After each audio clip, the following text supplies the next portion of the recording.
And I will explain why we're playing WoW in a second, because we are going to play Hollow Knight next stream. I was hoping it was going to be this stream, but I got home pretty late, so I went to install it, and it's about halfway done, but it was taking too long, and I saw the time, and I didn't want it to eat too much into stream time, so I just made the call to like, screw it, I'll finish download. I'll finish the download after stream, and then 2 days from now we'll play Hollow Knight, which I'm really excited for. I've known about it for a long time. I should also let the Discord know that we're live. But I've known about Hollow Knight for a long time, and it's been on my radar for a while. But one sec. But the reason why I never was necessarily interested in playing it is because it just didn't seem like a game, like a genre that I would play. Hey, Standard Head, it's wonderful to see you. How are you? I'm not big on platformers, but like the aesthetic of it is like awesome. I've always liked the aesthetic, and for some reason people compare it to like a Souls-like game. I'm not too sure why, but I'm excited to check it out. Like I got a Game Pass, so it's on there. I saw as well as many other games. So what's cool about Game Pass, at least for me, is a lot of games I would only play more or less once, and then I'm just changing a setting really quick, and we'll get into the game. A lot of games I'd only really play once, just to like sort of see the story, and then I wouldn't really touch it again. So having the opportunity to like play it in like a Netflix kind of style and then not have to pay like $80 just to like touch it once is a really good system for me. I don't know. I mean, I guess everybody's different, but like Doom, I want to test the Doom games, Doom Eternal, stuff like that. I would love to try it, but I don't know if I would want to like own it. You know, Baldur's Gate I'd play again, Elden Ring I'd play again, but I think it's because those games are so, and there are games like that, Red Dead Redemption. They offer such wide variety of outcomes and like quest objectives and stuff like that that generally in one playthrough you don't see the whole thing. So it incentivizes the second playthrough, and maybe some other games do as well. But it could also be just the. I'm just gonna fix the sound because I do not hear WoW sound at all. It could also just be that like the aesthetic of like a platformer or like a 2D kind of game isn't as doesn't draw you in, or at least doesn't draw me in as much as something that's a little bit more like more immersive, maybe like more of like a 3D kind of game. So I'm sure there's a lot of like 2D games. Why am I dead here? That have probably multiple endings or many reasons to replay the game. I just find it harder to connect with I guess that style of game as a whole. But I'm open-minded and hoping to change that. Sorry, I'm just trying to open chat. It's not working right now. A little bit sloppy of an opening, but we'll get into it. All right, we're gonna try the new LFR.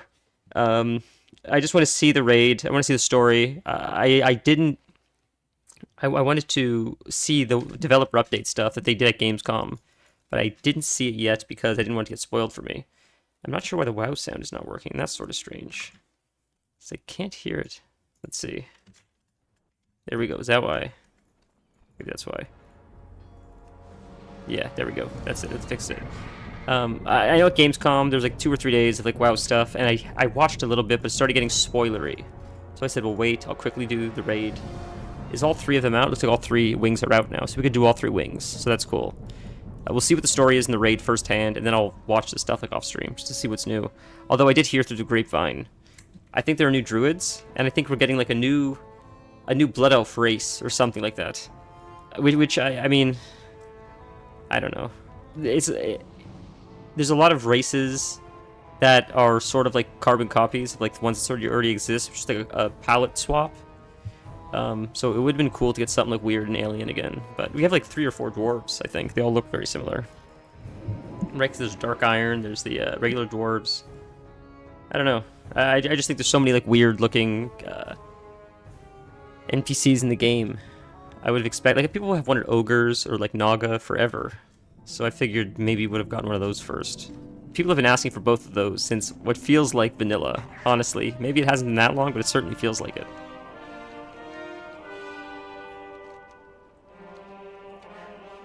Okay, but I mean, I'm interested in the new druid forms. Honestly, like I love my Tauren, but I might switch the new race just because this guy doesn't look great in a lot of transmog, and I love transmog.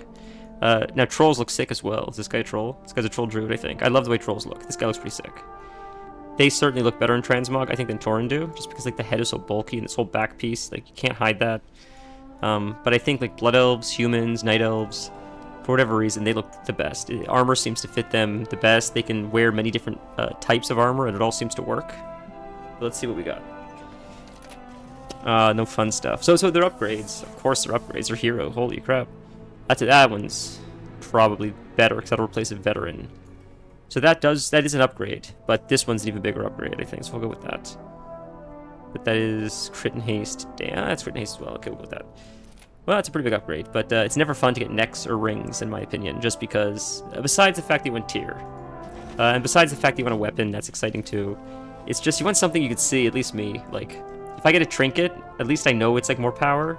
If I get, like, a passive neck or a ring, it's just like, okay, I guess I'm more powerful on paper, but I can't see it, and I guess it's hard for me to, like, feel it, to just getting one singular ring or neck or something.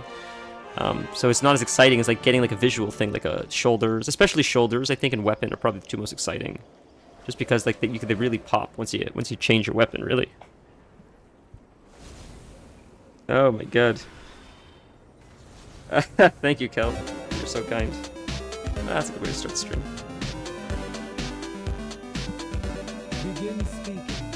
Have you done all the content? Have you done the whole raid? Just subscribed. Woo. Are you all done? Like, have you seen the whole end, the end cinematic and everything? Outside. Our repair efforts would not be okay, so I guess we'll just do a mount run. I guess while we wait for the. I guess there's new content as well. I always click that portal. 8 at 8 normal. Wow, that's exciting. That was pretty quick. You must have watched the Race to World first.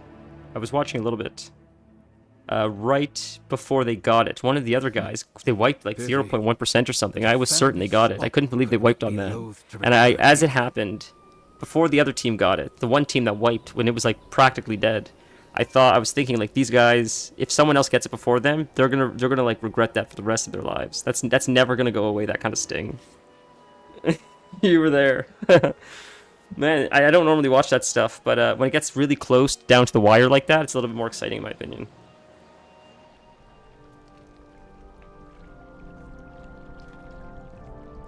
It looked like at one point the one guy was,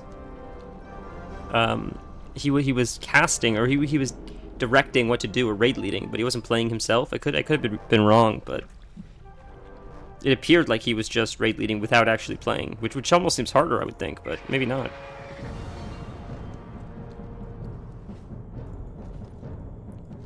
Okay, we will do the BFA for the that Mechagon mount that Kelf has that I do not have. And that stings. Of all the mounts that I have, the one that I don't have that he has is just... it eludes me. And I can't have that. Oh, yeah, you know who I'm talking about. Wow, that's crazy, huh? Wow, well, good for them. That's quite the reputation. That's going to be hard to beat that record, I think. So their first... So this season was 3 raid releases, and they got first, like world first on all 3 of them. But before that, did they get any world firsts?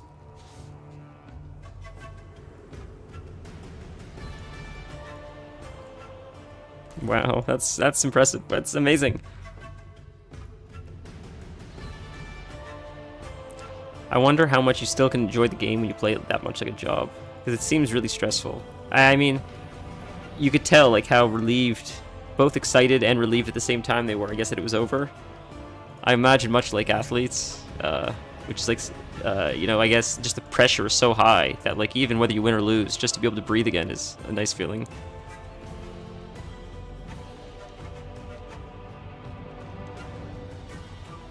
Okay, so we'll do it like this. I guess it does drop an LFR as well, but if we do it like this, then what happens is, at some point, if we get sucked into the raid, did we queue for all of them, or just the first one? At some point, if we get sucked into LFR, wherever we are, we can just finish, because like it'll save whatever bosses we've killed. We don't have to kill the bosses again. Okay, so now I thought we queued for all of them. We only queued for the first one. I don't care if we do it out of order. Last stream or just last week, we did the first LFR, and we got our asses kicked. So hopefully this week will go better.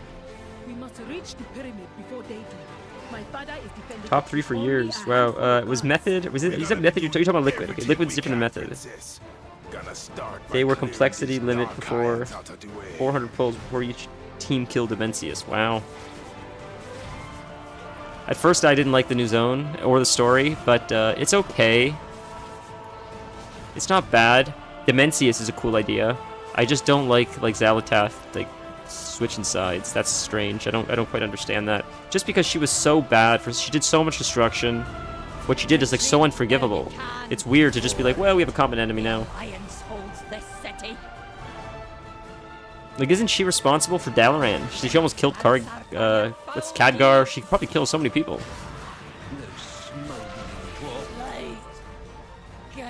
It just feels, and I could be wrong.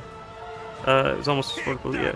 That's it. It's a top 3 typically, but have fallen back due to Me Too movement shot calling a few years back. That sucks. Imagine that. Imagine performing at such a high level and then something so unrelated to gaming puts a wrench in your gears. But it feels like just at the beginning of the X-Pack, this X-Pack, I think they blow up Dalaran. Like, spoilers for like, oh, there's our first rate. Wonder which one this is going to be. But they blow up Dalaran, and it made it seem like they did that so the villain would be so unforgivable that no matter what happens to her, you're happy that like they got her at the end. Sort of like Garrosh. They made Garrosh such a villain that you just wanted him to get his comeuppance. And it felt like the same thing with Xalatath. So then to try to make her into like a good guy now, I thought was sort of a strange choice. It almost felt like they didn't have that intention at the beginning, and then they didn't know where to go with it. So they just sort of like well, now this happens because we didn't write the ending yet. You don't trust her? No, I don't. Of course I don't trust her. There's no way we can trust her. It's crazy. It's crazy, dude.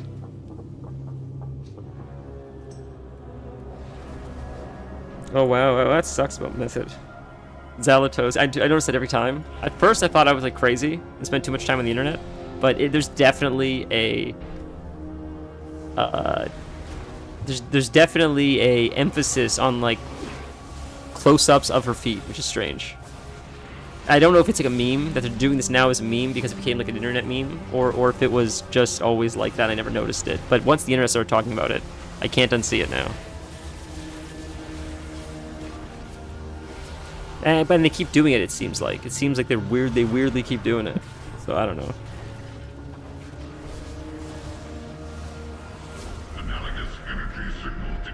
So I don't know which one this is. Is this the first one? Did we do this one before? Yeah, we're doing this in order. So we might get it in order. This is the first one. Okay. Now we got our asses kicked last time, so hopefully we won't die this time. Okay. So I'm trying to read this quickly, but we're going in. Damage with the plexus and the shield holes, okay. So the cloak which we have reduces damage from atomize. Let's see, we'll see. FPS's crap. I guess when we get atomize, we use this cloak. It looks like it's a 10-second cooldown.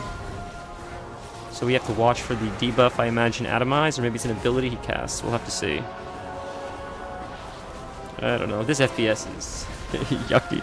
Oh man, what FPS? But Hollow Knight next stream. It's at like 40-something%. I was hoping it would download fast enough. I got home too late. So if we stand in that, I imagine we stack in that. Looks like. So I look forward to it though.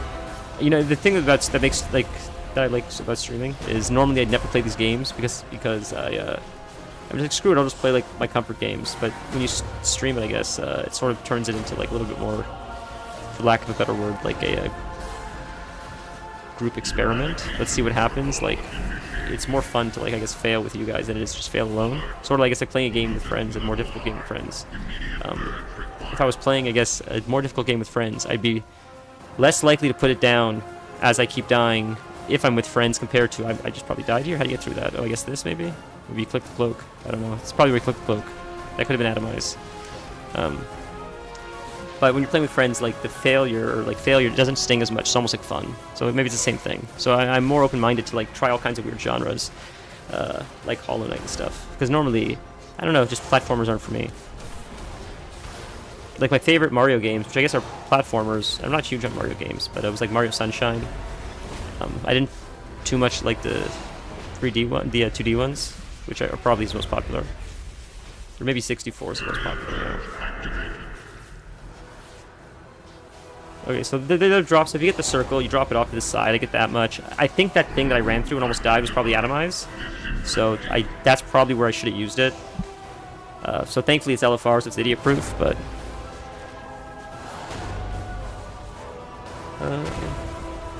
couldn't agree more. You can play Switch on the you can play Switch on the, or I mean a GameCube on the Switch 1. I didn't know that. That's really cool. You've been targeted by Manifest. I think I dropped it there though, right? I think I did it right.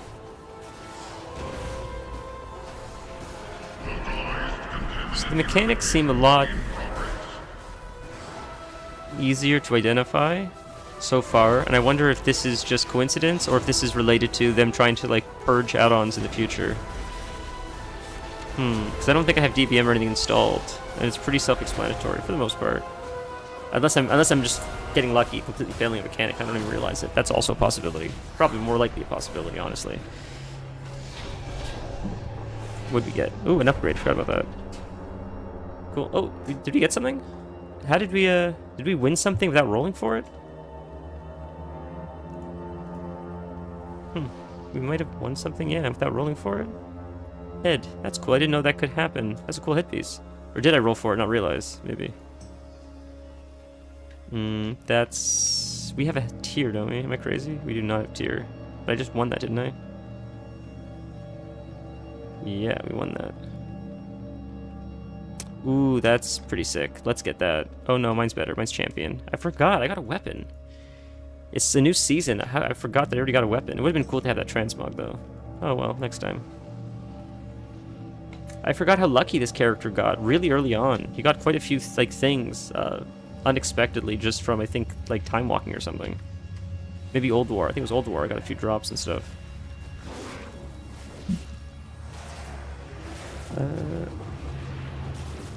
It's the new gen Super Mario All-Stars game. Oh, wow, that's awesome. Yeah, I haven't played Sunshine in a very long time, but it was a really fun, like, bright game. It's just a very positive game, I guess. A lot of games I play are, like, sort of dark often, but it was just a very, like, uplifting, fun kind of game. Be very feel-good. One path leads towards where the Shadow God produce arcane wrappings. The other, to the mage who binds them. I supposedly, I mean, I thought GameCube was one of the best systems ever, personally. But I heard recently that it didn't perform as well as I guess they expected. It was, in the grand scheme of a lot of other systems, supposedly, it was not as successful, I guess, as I would have expected it to be. I don't know how true that is. They look at it a little bit more of a failure than like a massive success, compared to how I thought of it, or how it seems like a lot of people think about GameCube. But I don't know if that's actually true. I just heard someone mention that.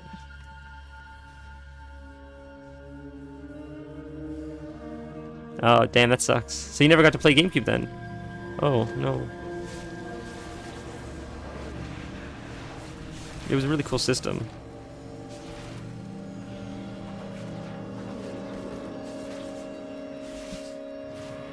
I used to watch these neighbors' kids while the neighbors would go out for dinner or something, and they would pay me like usually $20 to $40 every time I did it, and pretty quickly I was able to save up, and then I got a silver GameCube, and it was like the greatest thing in the world. I'm like, I played like that. That's really... I've always loved games way before that, but like it became real degenerate probably with the GameCube, I would imagine. Before that it was already pretty degenerate, but it got even more degenerate with the GameCube, I think.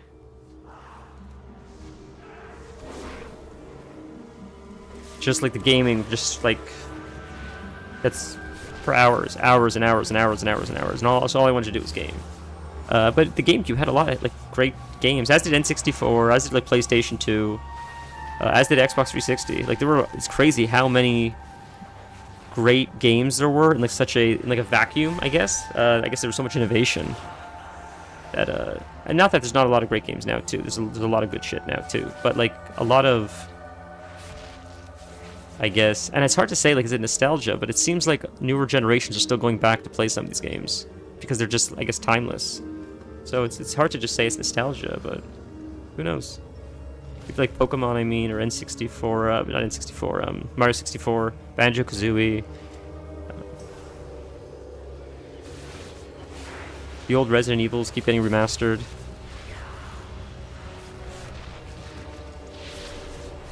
Game that like we'll never be able to get back unless they come up with new tech is like House of Dead.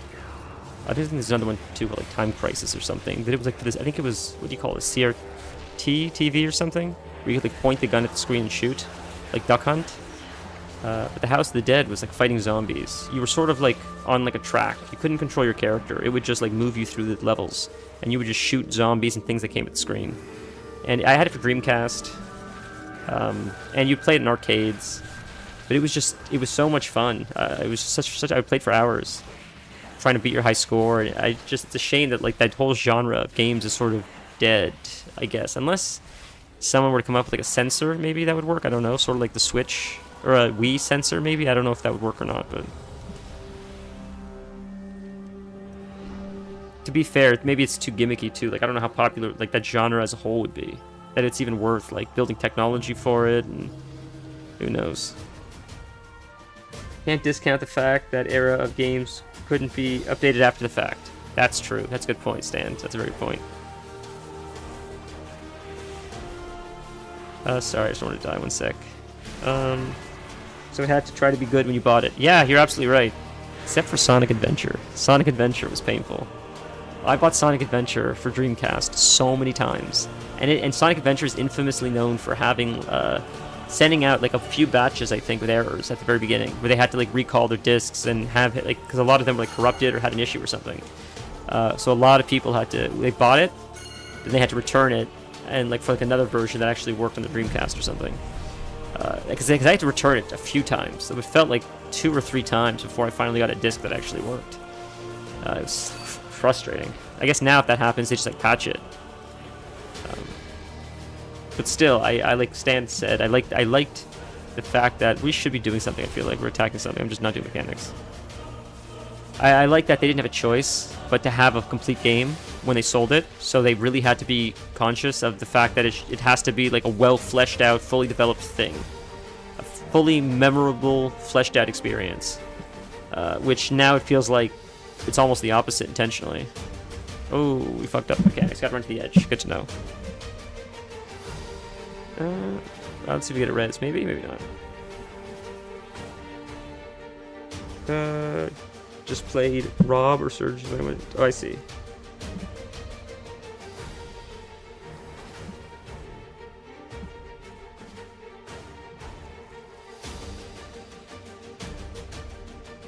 I think PS1, PS2, and Xbox are probably some of the best systems anyways. GameCube was really fun. GameCube was fun, but I think the PlayStation 1, but specifically the PlayStation 2 and the Xbox 360, really set the precedent for what gaming is today. I think a lot of standards that are in like AAA games are expected as baseline features in games probably emerged from the generation of PS2 and Xbox 360, I would guess. Now when games get developed, half of it is held back for a day. 0 pay DLC. Yeah! Stupid, dude. It's dumb.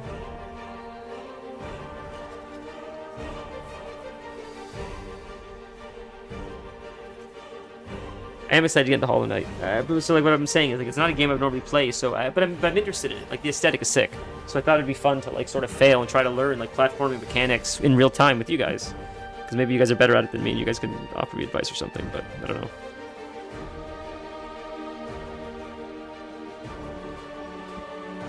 I love watching people play Souls games, partially because I love the genre, but also because it's just challenging, and it's fun to watch them. It's fun to, I guess, to be like a fly on the wall, and watch someone like slowly try to overcome a challenge, and like watch the things start clicking in real time, but maybe that's just me. This is super exhilarating. I'm sorry I died! I should have read more mechanics, I was distracted, you guys are saying good things. Do I release? Or is it a far run back? I feel like someone's gonna res. I feel like someone's probably gonna res, right? The Shadow God's numbers will dwindle. Someone gonna res? Anyone gonna res? Do we release? Return to the center of the Mana Forge. We need to determine our next course of Maybe we can action. release. I just don't want to miss the last room. Can't tell someone's resing. Someone resing? I don't know, dude. Alright, let's release and try to run, I guess. Because we're at the beginning, but can I make it in time is the question. I don't even know how to get there, really. Oh, you can teleport. Maybe we can teleport. Translocator. That's helpful. Teleport to the Forge Core. Is that where we need to go? Right? This is where we were, I think. And we go this way. We go this way. And then we teleport in that thing. I think go through... I believe. Don't know if that's an upgrade. I think it is. Do we go this way, I think, right? Think pop up? I think. We'll see. Oh, actually, going the other way. So I was ahead of them. Look at that. So we're good. We're good. Whatever the thing had loot-wise, I could probably get in the mail or whatever. Feels like I switched from the purple cat to... What is this? What? Headhunting. We'll read this after. Colossal Beast. I'm not sure what that is. I'll have to look into that. I saw in the newest X-Pack, too, the few features that I did see. I know this isn't a spoil. It's just like new content coming out. There's like bounties or something. Ooh, what's that? Tailoring. Nice. I can give that to my... tailor, right? It's not pop. It should not be bind on pickup, I would imagine. Nope. That's awesome. I can give that to my warlock. But, there's like bounties or something. Sort of reminds me of Red Dead Redemption. I'm not exactly sure if that's what it is, but supposedly like, you're doing quests, and all of a sudden you get ambushed by this supposedly named mob that you needed to kill. I don't know. It sounds like an interesting idea. Like the idea of like evergreen content, sort of like in the Goblin area, there was a mechanic sort of where you'd drive a car, you'd press a button, and it would like turn on this radio, and this woman, this dispatch, would say like, "I got some odd jobs for you," and you would just drive around doing weird odd jobs, and it was sort of evergreen content. It would go on forever, so you could just do it if you just felt bored. It's like something else to do that was different. And content like that, I think, is sort of would I think extend the longevity of the game as a whole, because you're doing it just to do it, sort of. And of course, it's fun if there is like rewards at the end of it. But if the content itself is fun, then the reward sort of is the content.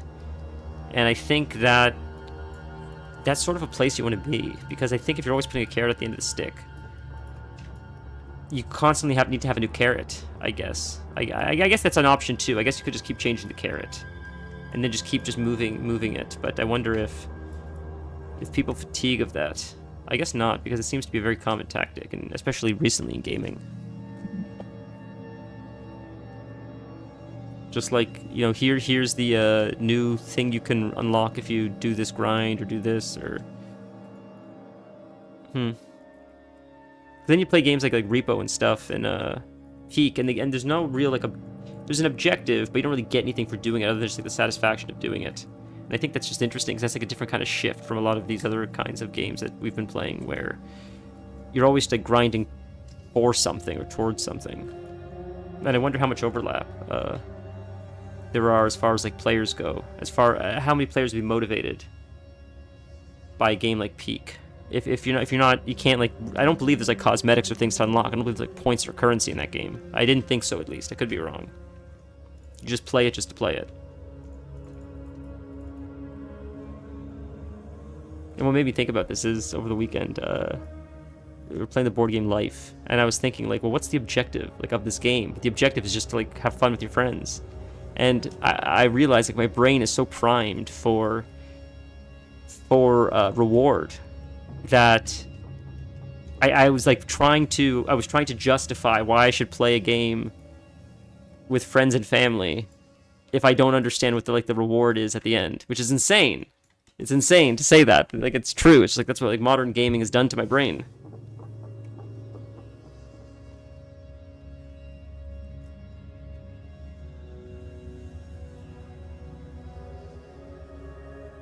Yeah, I read stuff, a lot of stuff about like Buddhism and stuff, and they're like, it's not the end, it's the journey, right? Like, or something along those lines. And I understand it, but my brain pushes really hard against that. It's like it just wants to get to the end. It doesn't want to have to. It doesn't even want to consider the journey. The journey is merely a roadblock for the end result. I mean, that's how it's.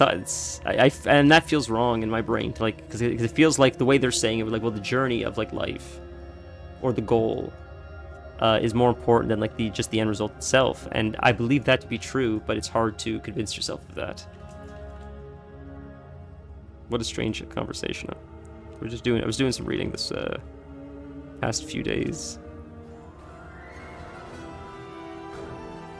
And I got Jack Kerouac's On the Road next, which is exciting. I've wanted to read that for a long time, but I've just never had it. There's a lot I've wanted to read on my list for a long time. But On the Road is one I've wanted for a long, long time.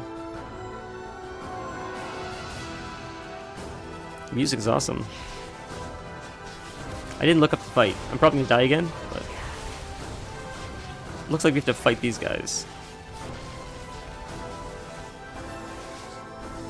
So there's more over. Oh, we're targeted by convergence. So get away from people because it probably shoots in that direction like that. Oops, I got hit by it. Yeah, I stink. I get so distracted when I'm like streaming and doing the same time compared to I'm so locked in and I'm just like doing this myself. That's my fault, though. I gotta just work on that. I get easily distracted. Okay. I imagine, can we attack these ads right now, or they don't?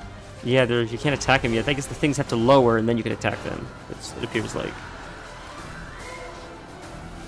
I guess before they finish casting Soul Weave, unless a mechanic is happening that's releasing them from these chambers, because that one didn't release. That one's still in there. We can't attack it yet.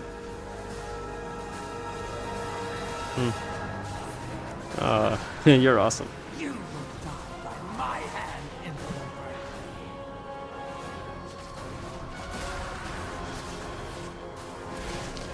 But I've heard about the game Silk Song for a very long time. I'm not sure if you guys have heard of it. It's supposedly I don't know. I think it's like a sequel to Hollow Knight. I've heard about it for so long. Like, there's been jokes that like it doesn't actually exist because it's just been taking so long to come out. But they announced it recently, and that's not actually. And interestingly enough, this is what's interesting. Like now that maybe the correct word is zeitgeist. Now that Hollow Knight's in the zeitgeist, it seems coincidental that like I want to play it. But believe it or not, I've been like floating around the idea of trying it for a long time because it seems so far from anything I'd play that I thought would make for like fun. I hate the word content, but I thought it'd be fun to like try something out of our comfort zone with you guys, and I love the aesthetic of it, so that's motivating enough. Like if it looked like Mario, I don't know if I'd be as motivated, but because of the aesthetic, I'm actually really motivated to see more of the world and the story. That's really motivating to me. So I was thinking about it for a long time, thinking like, hey, maybe like we'll do Game Pass, and then we'll have a lot of options to try all kinds of weird games outside of our comfort zone, and then coincidentally I saw that Silk Song is coming out. So I thought, like, oh, I wonder if this is going to just give a bump to Hollow Knight. And the past few days, I've been seeing a lot of promotion or just stuff about Hollow Knight and Silk Song.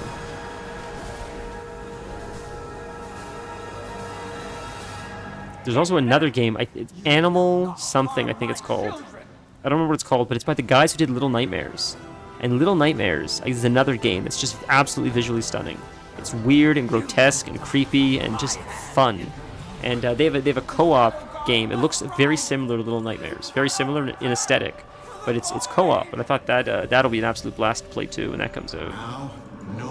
And of course, I heard Little Nightmares 3, which will be fun. Ooh, that is cosmetic. Let's roll on that. Staff. Well, if we roll on this, so this will be for Boom Kit, and it won't roll for like a main spec, I don't think. This will roll for our off spec, I'm pretty sure, right? And that's tier. Okay, let's see if we won anything, and then we'll click this. Hey, we won something. Very cool. Cool. That should our 3 set, I think. I think that gives us our 3 set. Okay.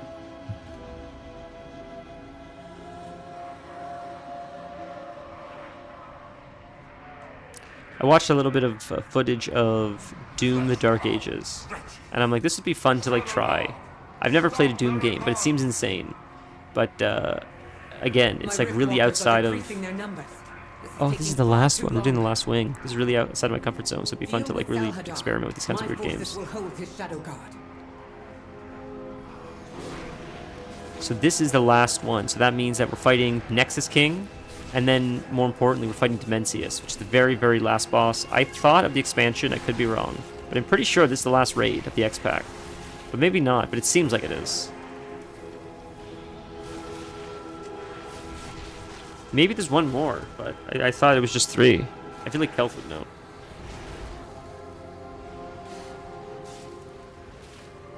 The story-wise, it seems like it's wrapping up the X-Pack, but I don't know. I thought usually we get like 3 raids. 3 raids in X-Pack generally.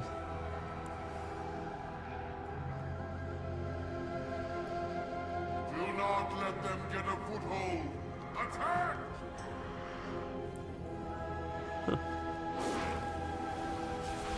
But I didn't get a good look at like the new Blood Elf race or whatever they are. I call them Blood Elves. I think they're like, they call themselves High Elves or whatever they call themselves. But from what little I saw, it just appears like another like elf reskin, which is, I mean, better than some other reskins they could have done, I guess. But it would have been cool to get something weird and new.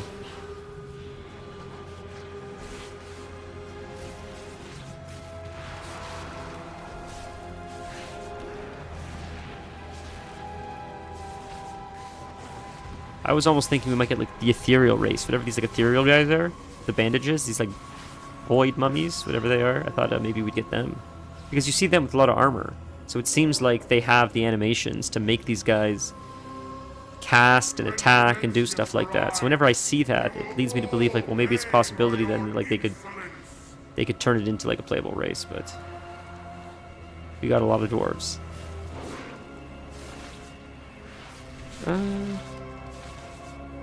Yes, the X-Pack is done. So this is the last boss of the X-Pack, ladies and gentlemen. New one comes out sometime in 2026. Ooh. The midnight video was off. None of the CGI characters look anything.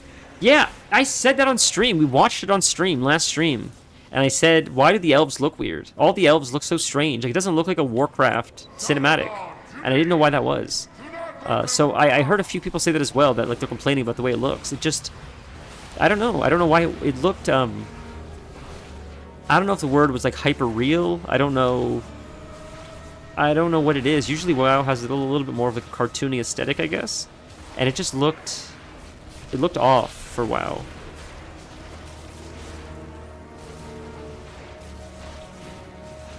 They look like light touch Draenei in elf form. Yeah, it did look like that. Yeah, I thought their skin and their face looked like weird and like clay-like sort of. It was strange, which is sort of a disappointment because like Blizzard is known for their cinematic. So I think anytime a new cinematic comes out, everybody's excited to be like, what have they been cooking? Because you know it's always gonna be crazy. And it was cool. I'll give you a. I don't like the way it looked, but when like the paladins came up the steps or whatever, that was like, you know, a goosebump kind of scene. That was sick. You got that like awesome like WoW feeling that you always get, but they could have worked on the visuals, in my opinion. Embrace my rule. Swear your fealty to me. All right, let's see what we do so we can die and sit there dead while we try to figure out the fight. Okay, so. Are vulnerable to conversion into King's Thrall. Manaforged Titans cast self-destruct, inflicting massive damage to all players, so you just stay away from that, I guess. Starkiller Swing erupts in unless consumed by a dark star. So if you get Starkiller Swing, somehow you get it sucked into a dark star, it seems like. Are vulnerable, okay. Whoa, my FPS is like 2 right now. Okay. It's still like 2 FPS. I cannot tell what's happening. I will break you. Do we stand in that? I can't tell. It looks like something we stack in, I would imagine. But I stepped out of it, but I didn't know. Okay, this is really tough to tell what's going on right now. So the first mechanic I'm a little bit unsure of, the Thrall one. It looks like we stand in the conquer. We all take we eat the conquer together, it seems like. So what is this that I have? Conquer. Damage taken from conquers by 100%. Okay. Okay, we avoid these things on the ground. Loyal beast, lay them to waste. Goodness, a little bit laggy. Submit to my Nope, do we stand on conquer again? strike you in twain. Whoa, sidestep that, I guess.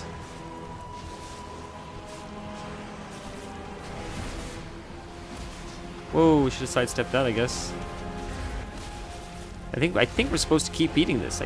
It appears like it. I mean, Their mind straight.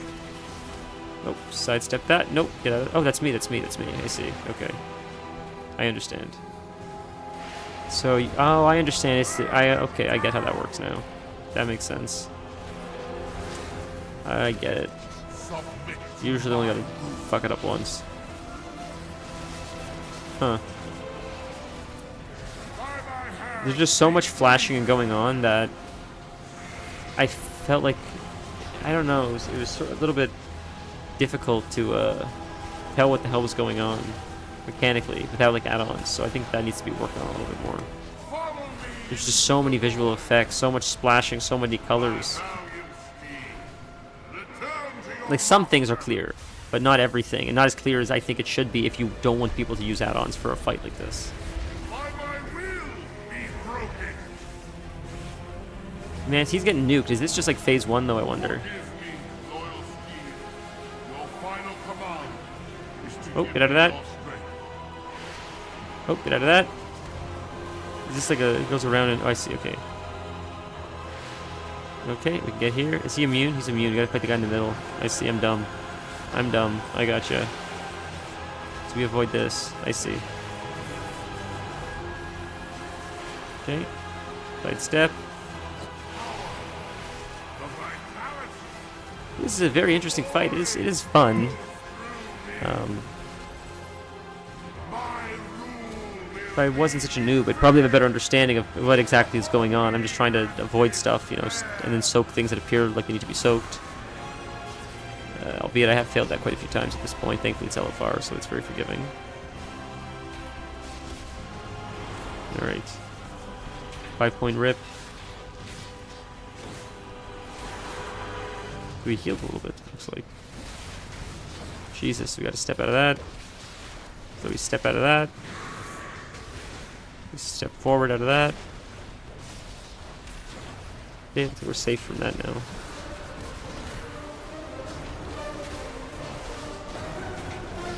I'm enjoying this Pandaria a lot. It's actually a lot of fun. This, leveling in this. And Warlocks are so broken. It's so much fun.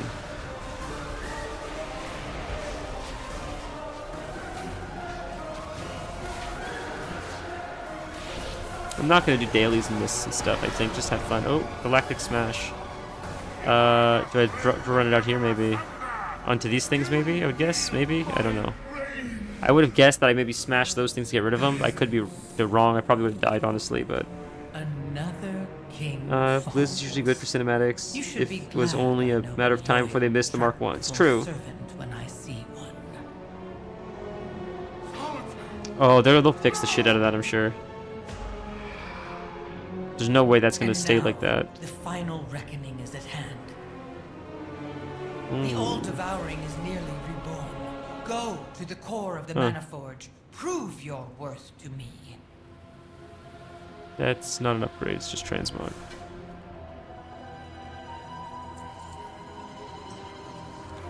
Okay, we'll have to see what else we got. So there's going to be one of these in the mail for me, probably. And that one boss we didn't loot.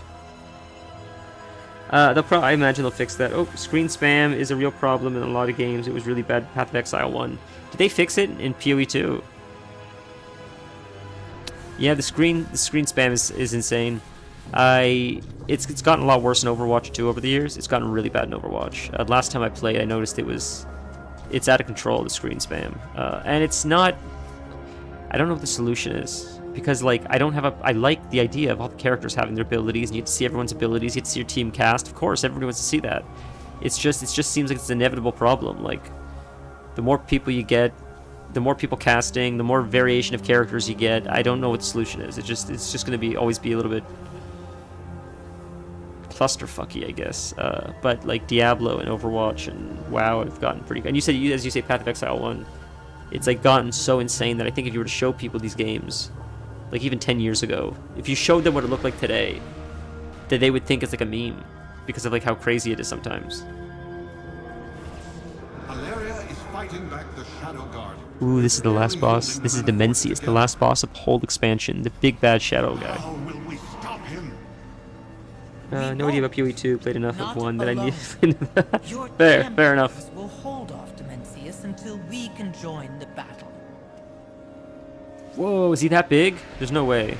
Okay, that's not as big as I thought. That's still pretty big though. That's still pretty big. That's pretty sick. That's pretty cool. Odds left, evens right. Odds left, evens right. Whelps, many whelps, handle it. Right? Isn't that the line? Something like that?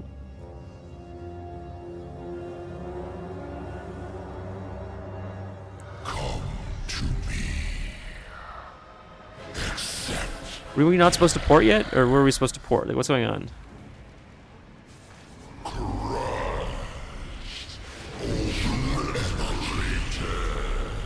I didn't even get to read the mechanics. I don't know who. I feel like no one read the mechanics for this. All right, well that's GG. I think we're dead. Is that death? Yeah. I don't know what that was. He's the biggest boss Blizzard ever made. Oh wow. Wow. So, because I was gonna say he reminded me a little bit of Ragnaros, who's pretty goddamn big.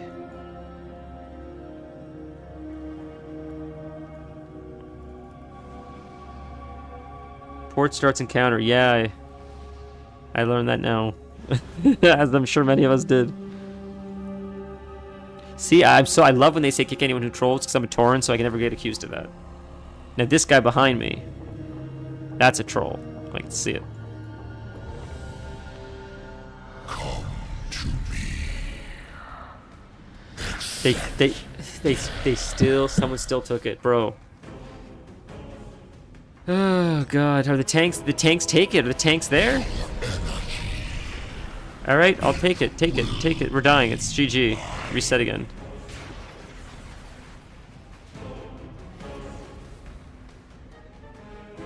No star. No planet. Who's doing this, man?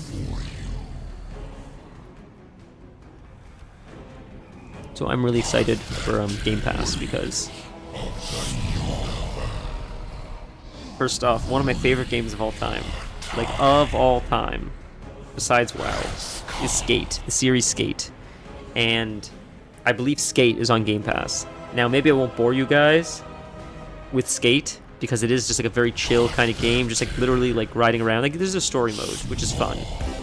But hey, oh Vanilla, that's so kind. It's nice to see you. How are you? Wow, you guys are so kind to me. Thank you so much. Wow, Vanilla knows how to make an entrance. Peepo hey.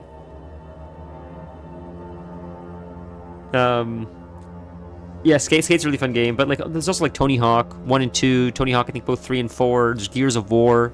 Oh my god, I'm so excited for a lot of these games. Gears of War I played. I didn't play all of Gears of War. I played the first one, I think the second one. I don't know if we did the third one. I definitely didn't do the fourth one. I know there's one with like Baird, where you play as like Baird. I think there's one where you play as like Anya or something.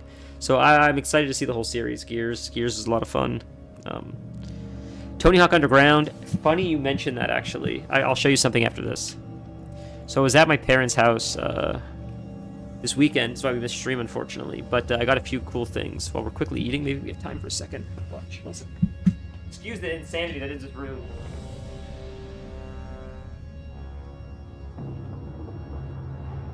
Look what I found. Some relics. I got quite a few. First one of my favorite games of all time, Sly Cooper. I don't know if you can see it. Sly Cooper. I don't know how you say it. Really cool. I don't know if you can see it, but another one right down here. Tony Hawk's Underground. We got Tony Hawk's Underground. Really exciting. I don't know if you can actually see it. I don't know if like it's, but did they take the portal yet? Not yet. Okay.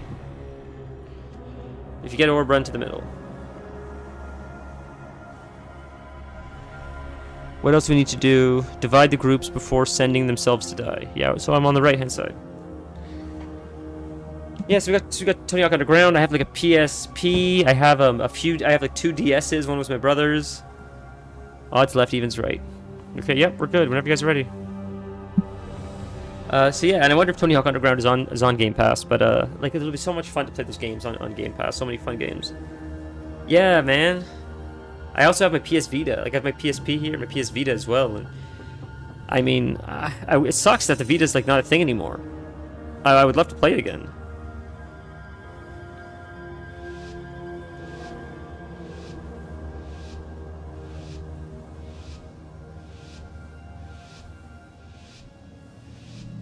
Oh man, PSP was amazing. It was incredible. I would argue it was one of the best handhelds, like other than like the classic like Game Boys. Of course, Game Boys, in my opinion, are probably always the king. But it was a strong contender, and I think like the only thing to really compare, in my opinion, is probably the Steam Deck now. You jump in the middle so it doesn't devour you. Makes sense. I think the Steam Deck is what we always thought of as like a kid. Like one day we'll have the Steam Deck essentially. Not knowing it, but just like we just wanted the idea of I stink. I fucked up. I guess it's suck at this fight. The idea of being able to play console games on a handheld. That's sort of what a Steam Deck looks like, at least from what I've seen. People are playing like Mass Effect and Elden Ring and all kinds of games on the Steam Deck. Red Dead Redemption. So it seems like it's that thing that we always thought. At least I always thought about as a kid.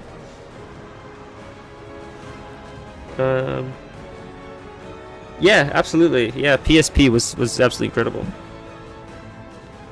It felt way ahead of its time.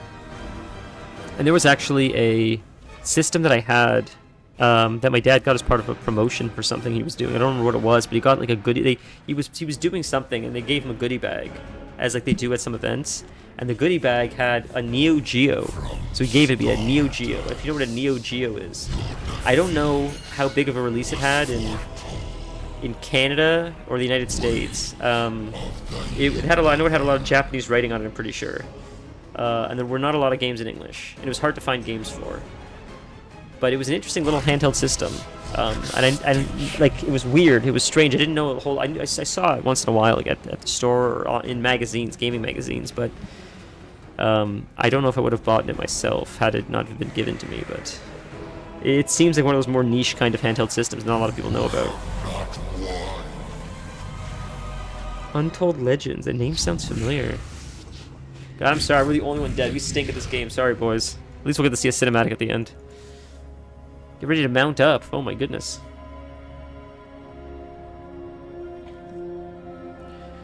So then after this we have one more, and then we can finish that mountain run, and maybe we'll do play a little bit of Mists. I'm really enjoying Mists of Pandaria, man. It's so fun to relive that nostalgia, and like warlocks are just overpowered, and they get demon form.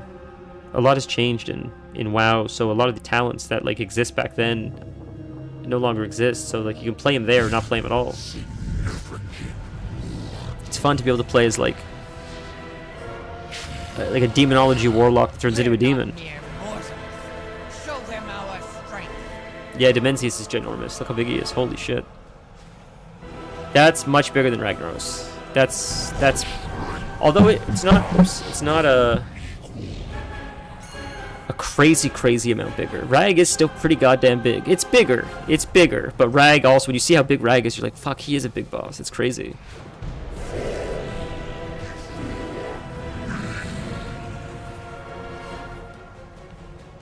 Wow, that's a really big boss, man. That is a real big boss. Surprising.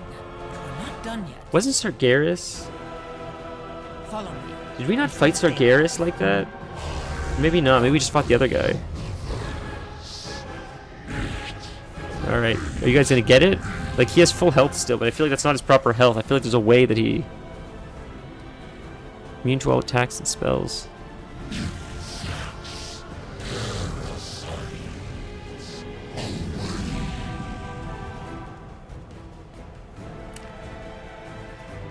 A problem that I have with WoW is I feel like some of these bosses are better off remaining... Oh, is it cinematic time? Oh, more fights. Remaining, like, never seen. Just sort of, like, spoken about. Because once you see them, and especially once you beat them, they don't seem as, like, big and bad anymore. Like, to actually defeat Yogg-Sagoth, or whatever his name is, Yogg-Saron,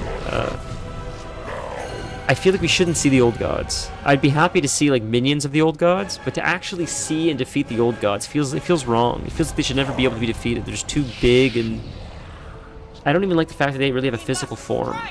I like the idea of them, like, living in this, like, ethereal kind of state in between dimensions. They're sort of just, like, existing in, like, in this Thank the light you're alive. conscious, in this state where they almost solely exist on, like, the plane of, like, our shared consciousness. It's almost even hard to fathom their existence because, like, they don't exist in our, like, in our form of reality. But they still do things, and they still communicate, they still drive people mad, but, like, they themselves are almost untouchable because they're just too powerful and ethereal and weird and obscure and out there. And once you rein it in and you start, like, fighting them, like, actually fighting them, it just doesn't seem as, like, scary or big and baddie. I mean, because the problem is because we always win, right? Like, Demencius is the biggest baddie. Look how big he is. Jesus Christ, he's ginormous. He's the biggest baddie we've ever fought, but even him we're going to defeat. So I would almost rather, like, you know, not fight him at all. Just, like, have him have his minion fight Xalatath. Like, I'd rather have fought Xalatath. Now, like, Deathwing is different, Garrosh is different. They're grounded, so they could be something you kill. So if you kill them, that feels like killing, like, Thanos or whatever the fuck his name is. But like, the old gods or these guys, they seem a little bit bigger than Deathwing. So it would almost be cooler if they were just, like, less seen and more just, like, seen left in the shadows. Yes, Garrosh was afflicted by an old god, so, like, I like that idea. So, like, you could say, like, I would prefer, like, that's how we fight bosses, where, like, these old gods are always present, and we fight things that they have corrupted, but they themselves, we can never quite get to them. They're always just eluding us because they're too like abstract, I guess. And that way, and if you did it like that, if it was like that, where you never actually saw them, then you'd always be able to use them. You'd never have to come up with new bad guys, because it would always just be the old gods. And no matter how many times you thwart their plans, they're always finding ways to, like, trick people. There's always people that are desperate and you know, praying to them, and they're always listening, waiting to like turn people. Because what I'm wondering is, like, and I think what WoW is suffering from is, like, where do we go from here? Like, we keep going bigger and bigger and bigger, and galaxies and world eaters and galaxy eaters, and at some point, like, and I think that's what we're getting to now. We're getting to an end point where, like, well, how much bigger can you get as far as, like, enemies, like.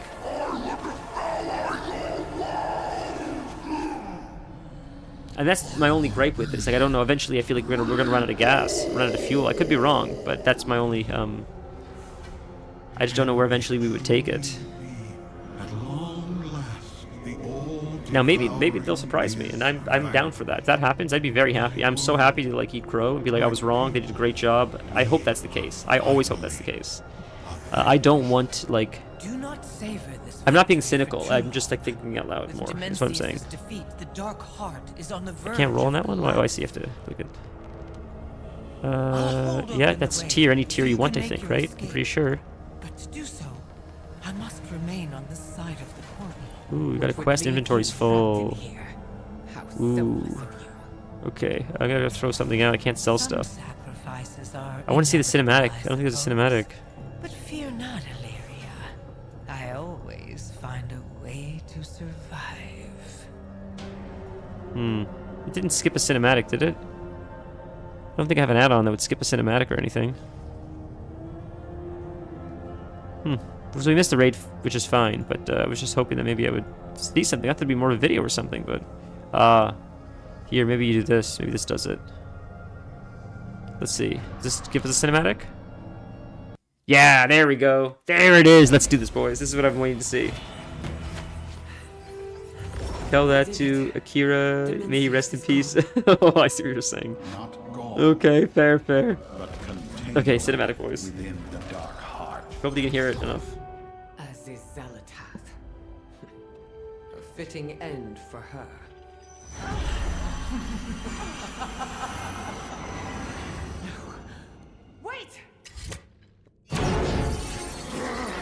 does that mean now?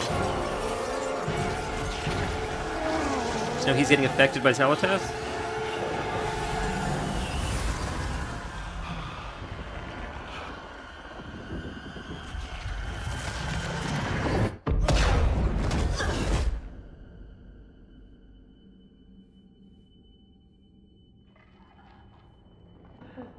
Those are her gloves. Oh. I love Illyria's new design. She looks sick. You. Toes.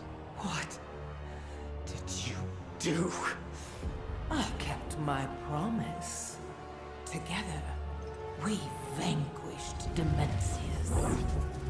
And I now have all I need to claim what is mine. Oh, this has been a delight, Illyria. But our little game is over. Why is she still talking and stuff? Like, there's so I don't know why she just doesn't kill Illyria. She's... When next we meet, I will take everything you love.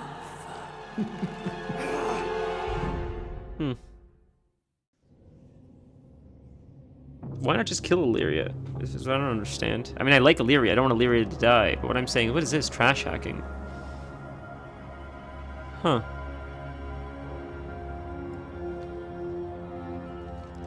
Oh, this is our quest done. Nice.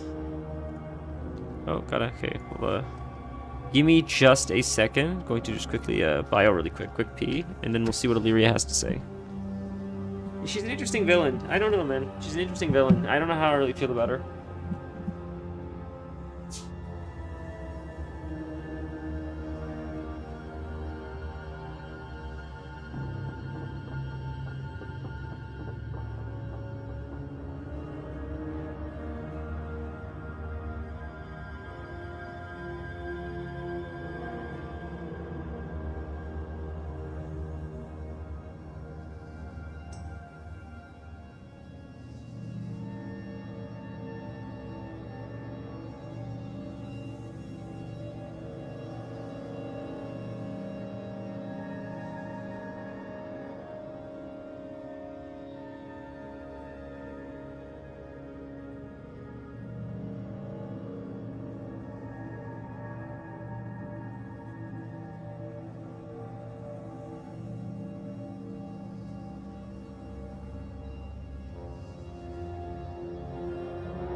Okay, sorry about that, friends. Let's get back into it.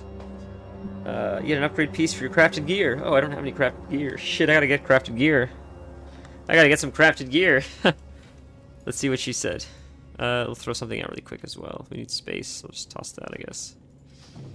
We'll hand this in so we can get our upgrade for our crafted gear. We'll have to craft something. Is our helm crafted? No, our helm is tier. I could craft myself a helm with my engineering, but that would remove a tier slot. We stopped Demencius, but now his power is Xalatath's. Locust Walker should have listened to me, but what would it have mattered? Demencius had to be stopped, but in the end, the one who profited most was Xalatath. And now we must stop her. More powerful. Oh, and Riss. without my mentor, our ally, who understood Right. us best.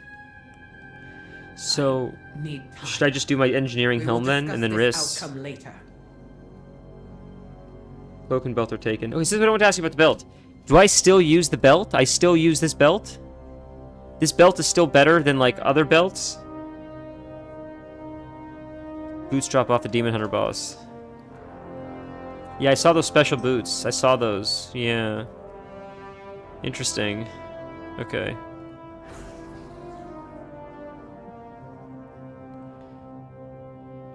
But in regards to what you said about Legion Remix, I think it was similar, a similar kind of thing.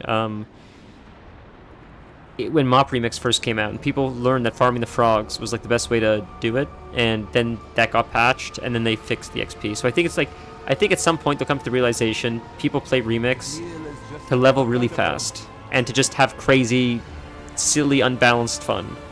I hope they do at least, and I hope it'll get patched before it becomes live. I'm praying.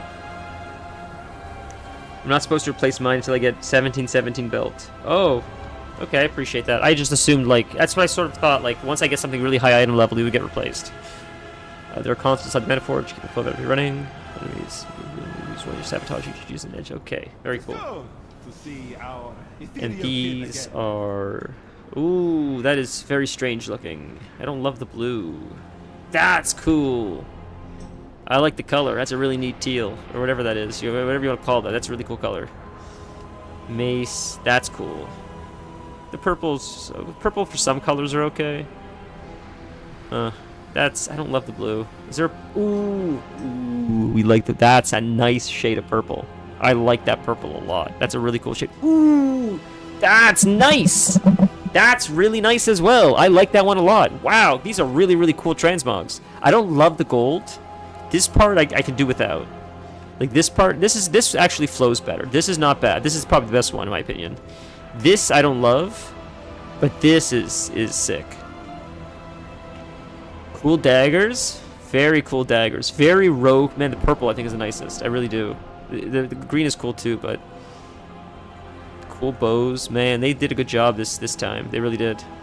I feel like the black purpley one, the toy lady looking one, I feel like is probably mythic if I were to guess.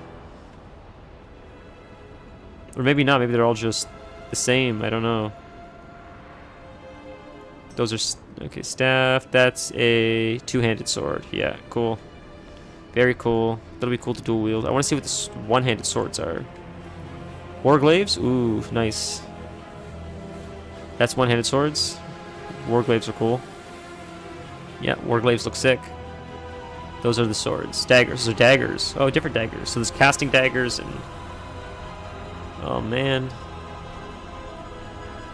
What do the guns look like? Axes. I'm sorry, this is probably not super exciting. Those are the swords. Okay, those are the swords.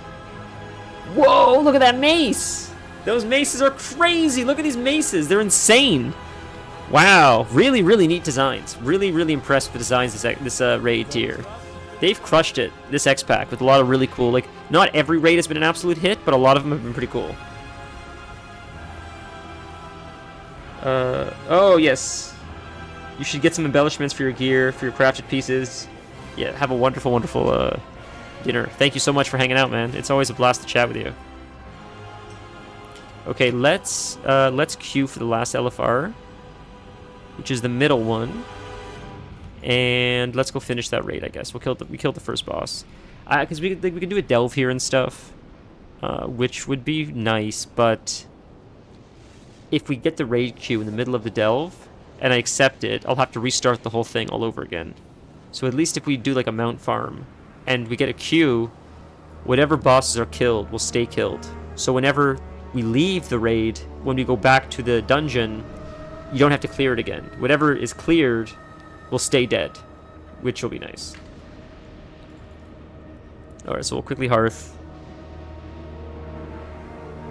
So maybe we'll do this. We'll do this last LFR, and then maybe we'll try a little bit of mop. Because I'm really enjoying mop. I'm trying to get to 90 as quickly as possible. The guild I'm in right now is Heart of Fear just came out. Heart of Fear is a raid in Mists of Pandaria, and it just came out yesterday, and they're doing 10 mans, my guild, but they're trying to get enough people for 25 mans. So it would be cool to eventually level up to like join them for 25-man raids in Mists Pandaria. But the goal is to hit 90 before Throne of Thunder comes out. Throne of Thunder and the Isle of Thunder is a patch and a raid. It's a big patch where a whole zone releases as well as a raid inside the zone. And with it comes a whole bunch of changes for Mists of Pandaria. And one of those changes is a quest that is a very difficult Warlock only quest that it's very challenging, and you could change the color of your spells from red fire, like traditional orange looking fire, to green fire. And it's one of my favorite quests in the game, and it's very challenging, and I just want the opportunity to challenge myself again. So that's sort of why I'm playing Mists of Pandaria. I want to level this Warlock and get him to max level before this content comes out, so I could get the item and do this quest before it becomes obsolete. So we're doing well on time. But I thought it'd be really fun to show you guys the quest on stream. It's a really difficult quest. It's very mechanically intensive.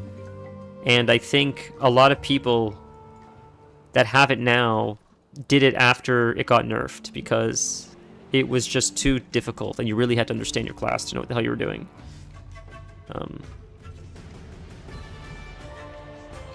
So that's why I think it's fun. Like, who cares? Like, it's not a matter of like I did it and you didn't do it. It's more just like this is like fun, challenging content. Unlike, and what I'm saying is when it got nerfed, they did it later. What I mean is, it wasn't like the Radon nerf where they did it when Mists of Pandaria was out. They did it like last week. So you could go do this quest. This quest still exists right now in the current state of WoW that I'm playing. Except it's from I don't know, 10 years ago or more. So you'll one-shot the quest. There's no challenge anymore. You go in, you accept the quest, you kill the guy immediately in one attack, and then you loot the green fire, and that's it.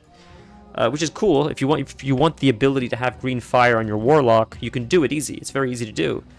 But I really like the challenge. So I want to do it before you lose the opportunity to challenge yourself again. Because it felt like a well-designed challenge. Some of the challenges in this game, in my opinion, are like cheesy, poorly designed challenges, in my opinion. And they don't feel very rewarding. It just feels like... feels cheap. It doesn't feel like... I don't feel like fun challenging myself. But that specific fight felt fair and difficult. A lot of the stuff they do in these games, in my personal opinion, doesn't really seem fair.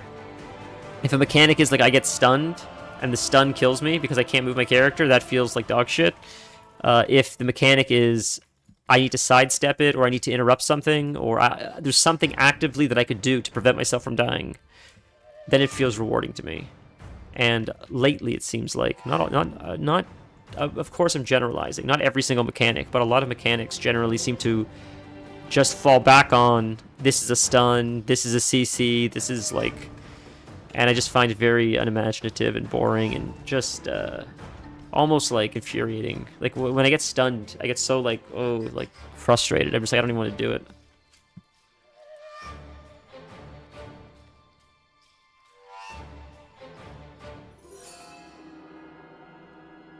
What was that noise?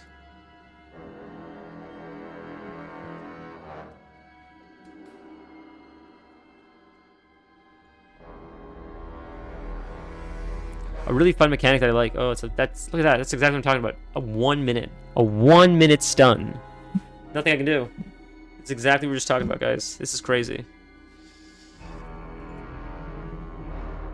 Isn't that so funny? I literally just said this.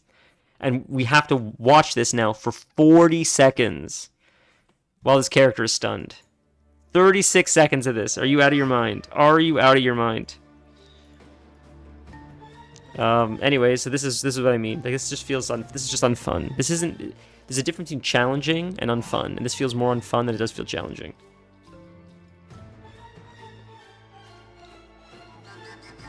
And you'd probably think, go in and out of your druid form. Doesn't do anything. Can't do anything.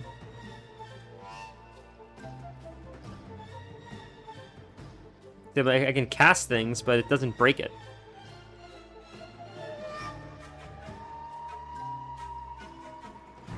That was insane. Come on. Oh, there's our raid. Boom! Look at that. If we took so long in the stun. Yeah, that's what I'm saying. 1 minute stun feels like bad game design, and this is my frustration with like this game as of late. Is a lot of these like mechanics just fall back on stuff like that. It's just like it's not fun. Like, guys, give me like something that's like more challenging. But a really fun mechanic that WoW did in Legion, which I really thought was really cool, was. Imagine a bunch of people are in a line, like locking arms. So it's a wall of people coming at you, and you cannot. You have to avoid the ground here. It's all broken up. So people are locking arms coming at you, and it's a complete wall. You cannot walk through them because you can't walk through people. So they're walking towards you, but there's one opening, and the opening can only be seen. And these people are invisible, and these people can only be seen if you have a flashlight near them. And there's one opening, so you have to run as the people are going to knock you off the ledge, because every time they hit you, they knock you back. So they're getting closer and closer to you, and you're running out of space, and you have to run up to them and run along the line of people to try to find where's a small opening, using a flashlight kind of idea. So once you expose these people, you have to find where the opening is, you run through the opening, and then they come from like another horizontal direction. So if they were coming in front of you, then they come from your side. And then again, you run along the list of the group of people and you look for that opening. And that's more or less the mechanic of the fight. Is like you use a flashlight, one person in the party, that's usually not a healer, will stop DPSing just to try to find this opening so the rest of the party can run through and not get knocked off the edge. And it's a challenging but fun, engaging mechanic. And it's just one example of like many cool mechanics that WoW's had in the past. And screwing it up feels fine. Like I didn't do a good enough job. I gotta move faster, I gotta find the opening faster. It doesn't really feel punishing, like bad game design. It just feels like I need to just focus, I need to like find it quicker. I need to just move faster, I need to give it to someone who has better mobility maybe, someone with a sprint, someone with like a rogue that could get from point A to point B faster. Like it feels like if you can't get it right, it's not because the game design sucks, but just because you're like not solving the puzzle correctly.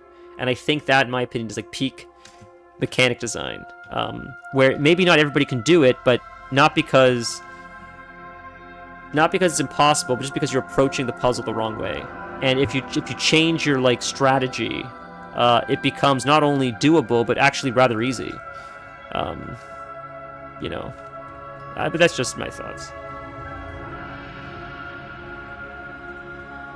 I think there's something to difficult things becoming easier once you master them.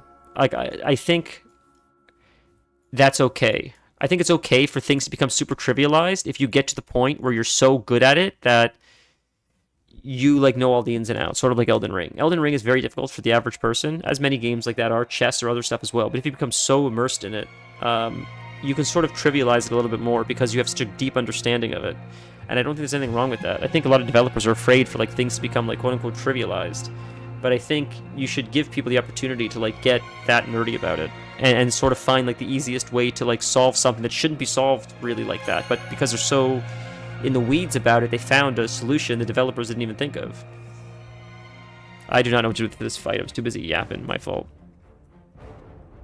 I guess sort of like playing Baldur's Gate with one person, which is crazy. I guess that's sort of what I mean by that. Because I don't feel like the devs thought people would do that, but you guys figured it out.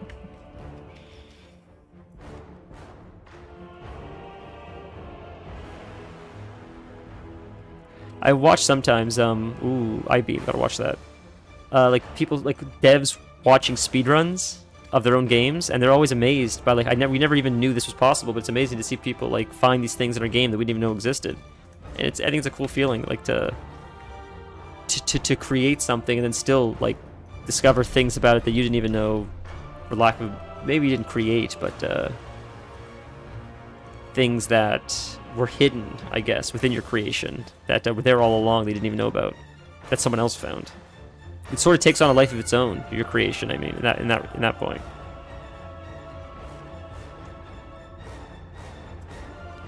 The music is fun. Oh, we gotta avoid that. Whoa, that is messy.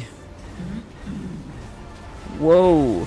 Which one should we be attacking? They're all spread out. I don't know if they share a health pool or... You won't escape. I see he targets people with the hunt. You run away when you get targeted with the hunt. I wonder, do you run it through the ads? I wonder if that's... Maybe not. Maybe that doesn't make sense. I wonder if she would hurt her friends if you ran her mechanic through the friends. Because that'd be an interesting mechanic.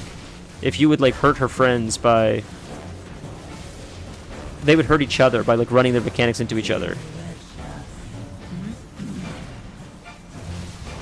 So this is supposed to be the Demon Hunter boss that Kelt was talking about, because Kelt said the Demon Hunter boss drops our boots.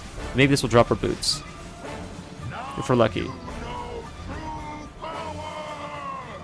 Okay. We'll run away from that, I would imagine, right? That makes sense. Maybe not. Do we run? We get the collapsing stars. Maybe we get a collapsing star. Did I get it? Did someone else steal it from me? Do I? Oh no, he does. You don't let him get them. I understand. I thought it was a buff. You just don't let him get them. I understand. Okay. But see how he's like a purple, like sort of voidy, bluey, purpley. He's a Void Demon Hunter, which is new, and that's a new specialization coming, or a new spec coming out soon, which is exciting. Because Demon Hunters only have 2 specs right now. Most classes in WoW have 3 specs. Usually, well, I mean, not usually, but I guess some are like a healer, tank, DPS. Some have just DPS. Some have just like healer and DPS. But Demon Hunters only have tank and DPS, and that's it. And no 3rd spec. So now they're getting a 3rd spec, which is exciting. And it's like Void Demon Hunter or something. So it's like it's purple. Normally Demon Hunters are always green, using demon energy and stuff like that, but now they're using like Void energy, which is a different kind of... I think it's cool. I think it's cool to like take the class and sort of change it, where it becomes sort of something it normally wouldn't do. I guess like if a mage deals elemental damage, making like a shadow mage sort of goes against like what a mage is sort of known for, I guess, in my opinion, at least in WoW. So that would be a cool idea to like play with like different elements.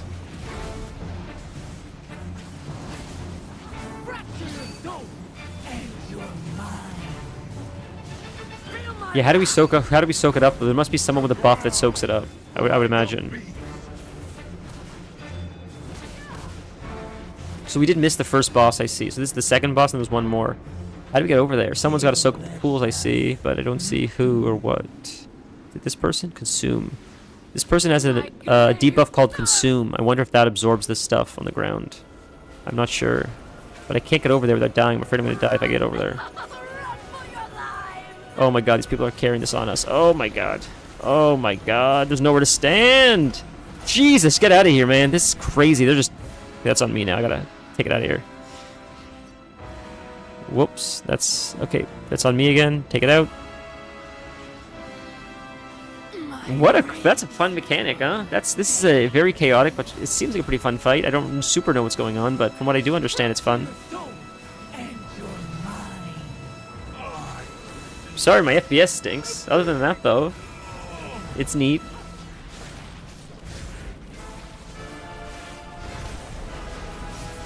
Well, that's one last boss. We didn't get the first one, so we'll just do these guys.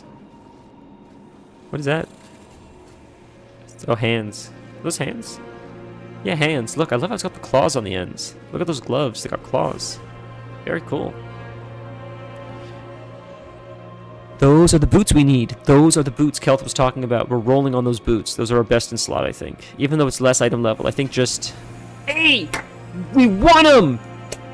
Let's go! The power of your wraps triggered 20% more frequently. I think that's better, even though it's less item level. I think it's better just because it has that special equip ability. I think that in itself trumps the little bit of stat we get from the other ones. Until I can get a better version of these, I think this is probably still better than whatever the boots I currently have. One sec, Stan, I saw you said something. I'll just stealth past these guys. Oh, he does see stealth, so that's a problem. You said... Actually, BGC, I'm pretty sure they knew they added overly powerful things into the game because players like finding these things. I like that idea, man. I like the idea of, like, being broken. It seems like FromSoft does that often as well. It seems like every FromSoft game I've ever played, there have been things in the game that if you wanted to, like, for lack of a better word, like, cheese it, there are, like, idiot-proof kind of weapons. And I like when games give you the option to sort of, like, go crazy if you want. And I think I almost prefer that over setting the difficulty to easy. I almost prefer the game having no difficulty level, but including items in the game that almost convert it into an easy mode if you use the items, because they're just so overpowered.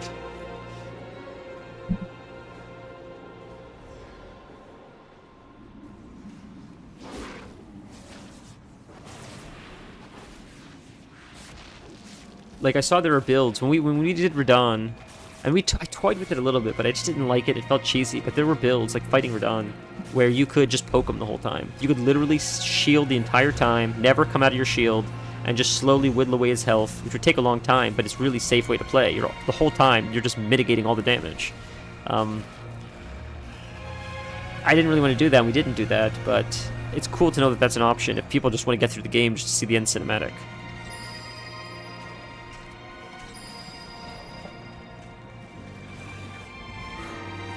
I have a feeling when we play Hollow Knight, if they offer an option of an overpowered weapon, I could be wrong, but I have a feeling we might rely on some form of ease of access once we hit a brick wall with that game.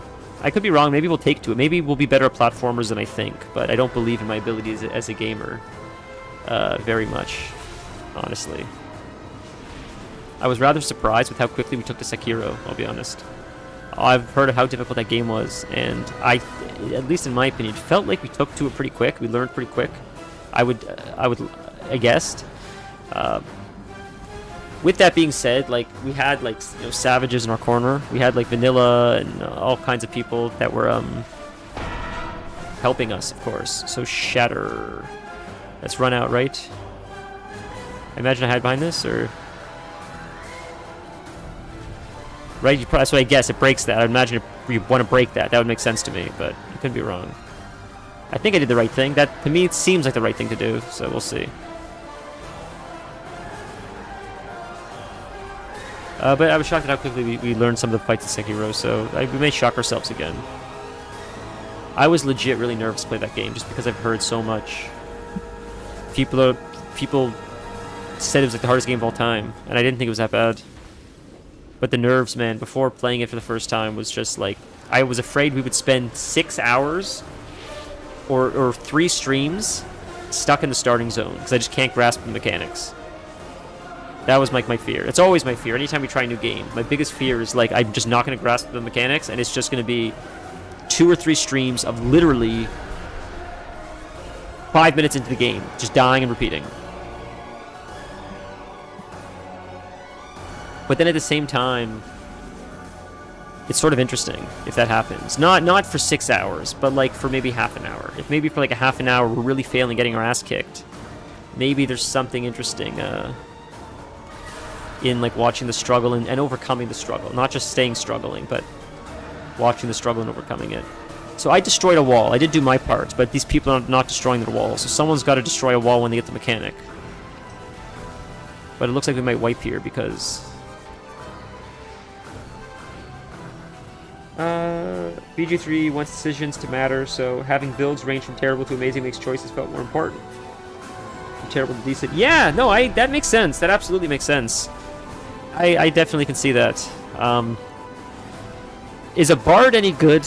The idea of a bard seems so fun. First up, it's my understanding that if you play a bard, there's original music throughout the entire game for all kinds of weird situations. If that's the case, that's absolutely incredible. That someone, they wrote music, so many original songs, just in case someone decides to play a bard and all the weird situations they could get into. If that's the case, that's so impressive. Kudos to the writers.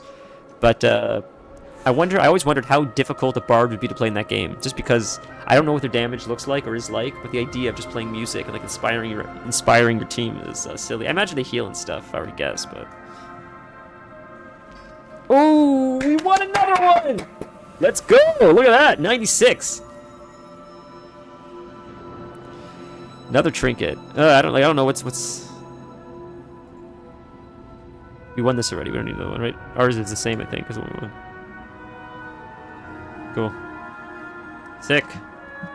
We got a few things. This is a successful run, man. Well, that's pretty much the full LFR. We didn't do the first boss. We missed him, but we got everything else except for this guy, because it threw us in at the second boss. But we almost did the full LFR this week. That's exciting. We just started. One bard subclass is kind of bad. One is still okay. The other 2 are very good. Sword bards can be straight up disgusting if built correctly. That's so funny. Wow. The idea of D&D is very cool. Like with your friends, I mean. With I would love to try it one time. Like actually, like with friends and dice, and when the sky's the limit.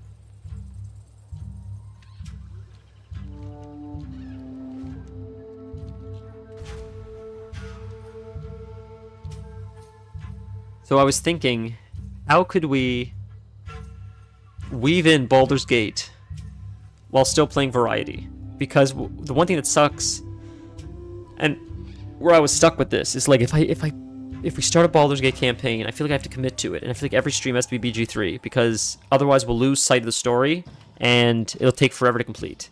But I just had this thought, and tell me if I'm onto something or if this is crazy. What if we just had one day of the week that we streamed the story of BG3, the other 2 days of the week we had variety? That way, you wouldn't lose track of the story, more or less, because it would sort of be like an episodic kind of like stream. Like, it would be like watching a show. Like, there'd be one episode a week, and that would be the story, and you'll remember what happens until next week, and so like you dedicate one stream out of the week to that, and then you can still sprinkle in variety the other 2 streams, but we're still making progress on a campaign weekly. I think that works, and then we can do that like really soon, because I'm getting itching to play Baldur's Gate, but I still want to play all these like new games we're getting on Game Pass. So I think if you do that, I feel like we're onto something there. Unless there's something I'm missing, but I feel like we're onto something there. I went the wrong way. I don't know, I flew back this way. I forgot we're doing the raid. We're going to do the mount really quick. We're going to go for the mount, and then we'll quickly hop onto Mists. But I'm really, really excited for Hollow Knight. I was hoping I would play it today. I was like so hyped for it. Just because it looks so neat and weird and strange and dark and creepy and...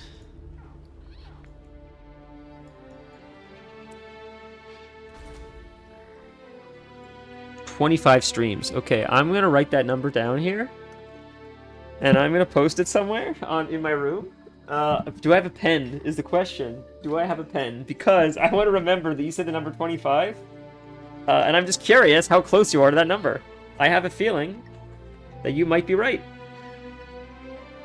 This pen works. Okay. Streams. BG3.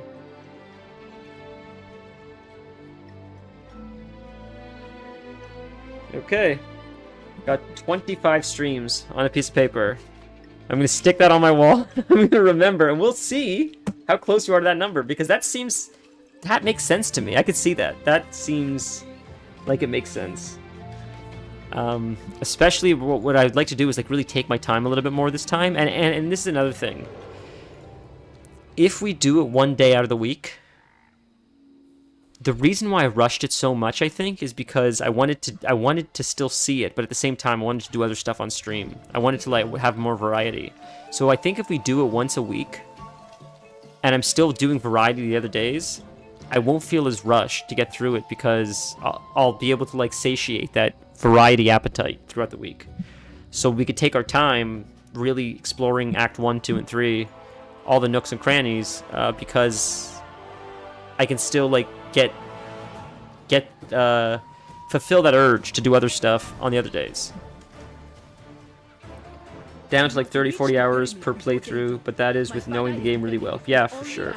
So when you do it in like 30-40 hours, which still, like, isn't that nuts? To know the game inside and out, it still take 30 to 40 hours to play the game is crazy. But are you doing like some of the extracurricular stuff, like the witch, or in the first act? I call her a witch. I don't know what she's called. A hag? Would you do stuff like the hag in the first act, or are you skipping that kind of stuff when you're doing a speed run, sort of like you're doing? So do you see how there's no ads? Because we cleared this boss, so that's why the ads aren't here anymore. But the mount we're actually on right now is the mount the last boss here drops. Jaina. Jaina drops this mount at the very end. And this is the mount people want. Funny enough, we have this mount. It's the mount that most people have that I don't have. So it's sort of backwards. This is the one everybody wants, few people have. And the one that lots of people have, that I think less people want, is the one that I'm trying to get. I will freeze you where you stand. But this one's pretty cool. You know, I'm not big on like mages as far as like not lore, but they're like aesthetic, or I like warlocks more, I think, because they're like more evil and dark and purple, and it's usually like blacks and reds and stuff like that. I think mages are usually more like oranges and blues and stuff, whites, blues. I like the blacks, reds, and purples better. Color scheme wise, I mean, and stuff. You know, warlocks with blood orbs and just darker colors, themes. A fight of the... Together, we will show you how the Alliance deals with its enemies. Come Same reason I like rogues. Like I love the idea of druids, but usually druid armor I find is like feathery, or it usually has like animal stuff related to it. Woodsy, feathery, stuff like that. Versus the rogue armor is all usually, again, like either spiky or just like blacks or browns, or like belts and like buckles and, you know, stuff like that. Usually, which I just think is a cooler aesthetic. So usually I dress up my druids like rogues, just because I like the aesthetic of it better.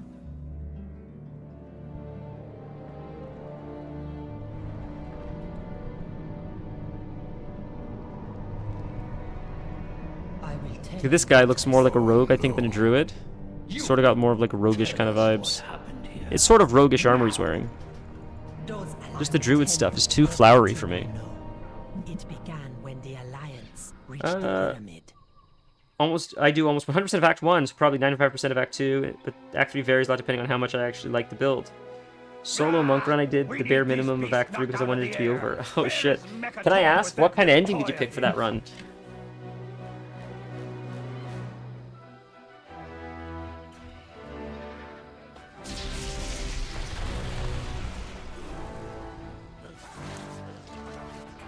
So have you also played as all the characters? Like, you done like a full run as Karlach, a full run as Lae'zel. Have you done all of those as well and completed the game, I imagine? You have the coordinates, High Tinker. Fire when ready. Stand back, heroes! I'll get you inside the pyramid! Man, you have really got your money's worth out of that game, though. The amount of times you've beaten Baldur's Gate, or just the time that you've invested playing the game, you've certainly gotten your money's worth out of that game. Has stood for thousands of years. To be fair, I feel even I have at this point. Just the few times I've played with my friends, and the times you've played on stream, and so like that game is really pays for itself rather quickly as far as compared to many other games.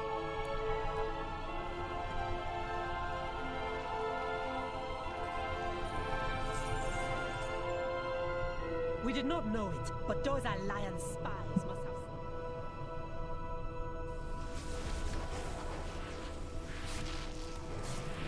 So we're getting to the point in Mists of Pandaria now where my character is almost an Outland.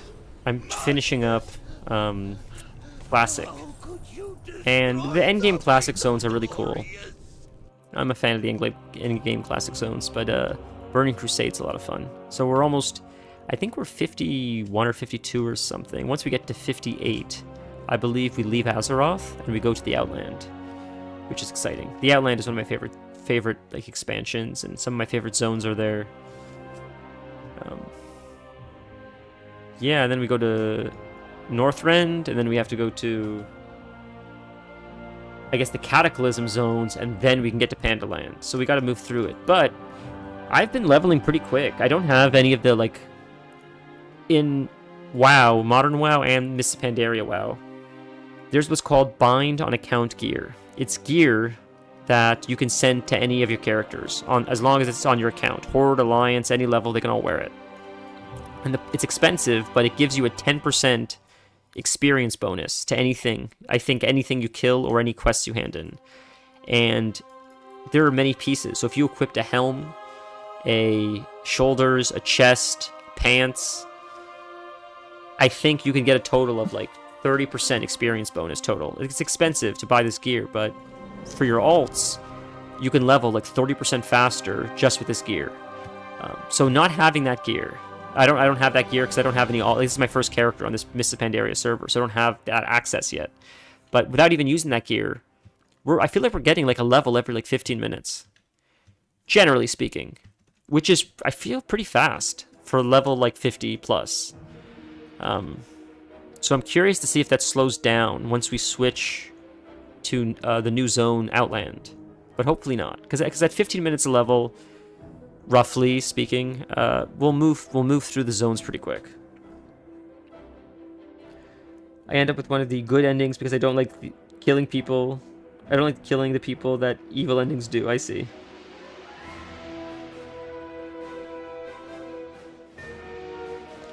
Yeah, I agree. Karlach had funny moments. Will was Oh, God, I cannot stand Will. I cannot stand Will at all. He's so boring. And it's a shame because the actor that plays Will is very charming. I've watched a lot of stuff with the actor that plays Will, and he seems genuinely like a very like fun guy, and I like him when he does the character in like the D&D games in person. But the character Will is just painful, man. I never liked him, and I don't know why. He's just insufferable. And Karlak, she grew on me a little bit, but I can see what you mean. She's a little bit boring. I slept on Gale. I learned my lesson there, man. Gale is not only, supposedly people have said Gale's pretty powerful, but his story supposedly is fabulous, and I completely wrote him off. Not that like I'm like, this guy stinks. It's just there were so many characters to pick from that I'm like, why would I pick the human when there's all these weird alien-looking races? I want to like hang out with these weird like alien-looking things. Other than Astarion, I love Astarion, but normally I just go for like, what's the weirdest looking gang of heroes we can get? I want a weird mismatched group of characters because it just looks fun, you know. So that's why I went with Karlak, but Gale would have been a better choice, I think. Yeah, I agree. Like Karlak's felt a little bit one-dimensional compared to like, especially like Astarion's. I thought Astarion's had one of the best character developments in the whole game. With the whole Christ, I can't think of the guy's name now. But that whole like decision he had to make, that was incredible. That was what a pivotal moment that felt like. And it felt like there's no right answer. It really felt like there was no right answer in that decision. Or any companions aren't inherently powerful or weak since you can use withers. Oh, that's true, I guess. Fair. I see a lot of where I got that from, saying that he was powerful. I see a lot of videos on YouTube or like Instagram guides and stuff. I don't use Instagram that often, and it's like how to use Gale to carry your team. I always see that, like Gale, you set up Gale like this, and Gale will be like pretty much soloing almost everything. So I just assumed like his baseline was like really powerful, or mages are powerful, or whatever he is.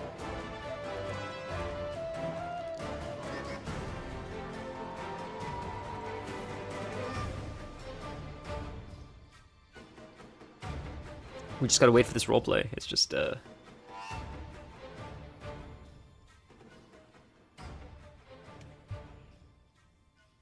should be done soon, I'm hoping.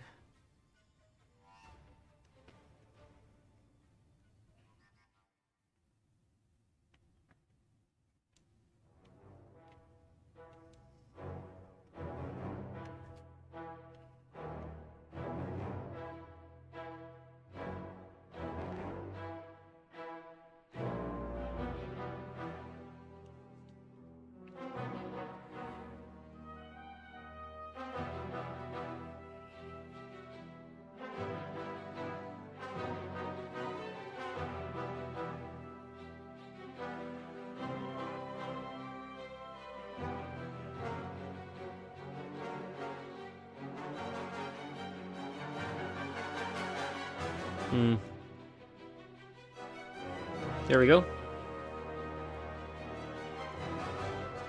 Have any of you guys ever played the Doom games? I was looking through Game Pass today. Like, it's overwhelming what's there. But I'm gonna save full transparency.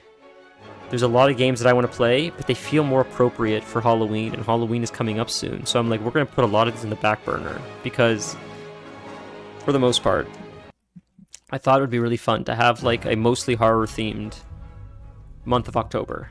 I'm sure like you guys would like tire if we only played horror, but if we could sprinkle in a few like horror games in between like some of the other variety for October, I thought that would be fun. And Game Pass has quite a few fun horror games. The one that I will spoil for you guys that I think would be a lot of fun to play on stream, it's the only one they'll spoil, and the rest will be like a surprise because I think it's fun, is would be Dead Space, I think. I feel like Dead Space would be a fun experience to share with you guys. I've not played it. I just know of it. It's my understanding it's like a slightly it has, I guess, like the drippings, I guess I would say, of like Lovecraftian kind of horror, cosmic horror, so that sort of intrigues me. I don't know a whole lot about it other than people rave about it, saying it's a brilliant game. It's fun horror, survival horror, I think it is, so I thought that would be a fun experience to share for the first time with you guys on stream. I'm sure there's other games as well. There's one I've already had up my sleeve that we're gonna play together during Halloween. But I thought Dead Space would be fun to play for the first time together. I've seen a lot of people fall into the trap of not using withers to at least fix their stats. Like, everyone jokes that Shadowheart misses a lot, but they don't understand withers. Yeah, fair. I think martial classes are generally stronger than casters unless you want long rest after every fight. Ooh, so you mean like melee, like a fighter or barbarian or monk, stuff like that, I would imagine. Spells can be counterspelled, can be resisted with saving throws, burned through long rest resources, kinda overrated until you abuse arcane acuity. Ah. You've never done a pure caster solo because you don't hate yourself. That's funny. Well, I was thinking about going... I didn't know who I wanted. I thought, like... I'm sort of debating between taking the Druid, Halsin, or taking... I wanted to do, like... I was thinking, like, Astarion, Minthara, my character, and then either Halsin or Gale. I haven't decided. And I thought Astarion would be a rogue. My character would be, like, a Hexblade Warlock. Minthara would be whatever, like, you guys think she should be. I just like her character. Because you can dress any of the characters up as anything, right? I could make, like, Minthara Paladin if I wanted to, right? Couldn't I? Or... Why am I so big? What happened? What's this? Enormous. Dealing healing damage. Increase 50%. Full-sized ally inflicts. Coming into contact with an ally... Yeah, it doesn't... Yeah, I don't know. Do I blow these things up, or... Melee or bows, anything that uses attack. Oh, I understand. That makes sense. Yeah, that's... My point for WoW has always been the same thing. I've always said that melee... As someone that plays both melee and caster in WoW, I always said that melee had it easier. And I think casters are like, yeah, but melee stand in mechanics a lot easier. Like, casters can stand back and not have to worry about mechanics. But I think, in my opinion, being in the middle of it, in my opinion, is easier to sidestep than having to cast. But there's also, you can cast while moving as melee. But the most important thing, and this is where what I'm saying overlaps to Baldur's Gate, melee or like physical attacks cannot be silenced, and they can't like really be resisted, to my knowledge, in WoW and potentially in Baldur's Gate. It sounds like physical attacks are always just physical, but spells can be resisted or missed or stuff like that in WoW, and it seems like in Baldur's Gate. So it seems like physical just can't be silent. Like, physical is just better because like a lot of the things that can happen to casting can't really happen to physical. That's been my what I've noticed in WoW as well, but it seems like it also carries over to Baldur's Gate. Yeah, you can be anything you want. You can even make Gale a Barbarian. That's so silly. Keep in mind that Rogue is pretty weak as a single class, but 3 to 4 levels of Rogue is often an amazing multi-class. Okay. Well, Stan, I'm gonna hope, and this is, of course, no pressure, but hopefully at some point when I do this Baldur's Gate playthrough, maybe you'll be able to make one stream, and then maybe I could use your expertise, like with withers, and you'll just like set me up for success, if you're willing to do that, because I feel like if we get on a right trajectory, or even if you just like send me like a guide that you think is like a good guide to follow, I'll just do that. Like, I don't care so much about like following a build or like getting advice from you guys, just so my character doesn't die, because all I really want to do is, do the fight, see the story, pick the dialogue options, see what happens when you pick certain options. I don't really get personally satisfaction, because it's too confusing to me, out of like making a build. If someone just says, just do this, do this, do this, your character will be powerful, enjoy the story, that would work for me. And that's what I do with Diablo. Like, I follow guides on max roll for Diablo, where it's just like, pick this talent, pick this talent, pick this talent, your character will be unstoppable, go have fun in Diablo. And it works pretty well,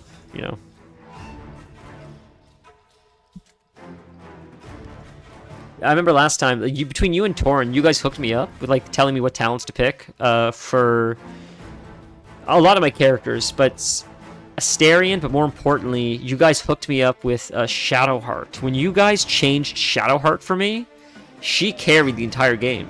She was so broken, it's crazy how powerful she was. I think she was like I don't know if she was a paladin or what she was, but you guys made me get that legendary mace, I think, and you gave me, you told me to get the talent where she has that big circle around her. It's like holy damage. That thing crushed everything. That was the most broken talent. It was the craziest thing. It was so much fun. Like when it was crazy how much the characters turn on once you like actually pick proper stats. And you guys really, really made me notice a significant difference before and after. Like some of the stuff we changed over time as the game progressed. It was crazy. Been a little while since I built an entire team, though. A lot of people only focus on building their TAV. Building a party is far more important. Yeah, I can imagine. I can imagine that. I appreciate that, Stan. That's really cool. I mean, it'd be fun to do something weird and obscure.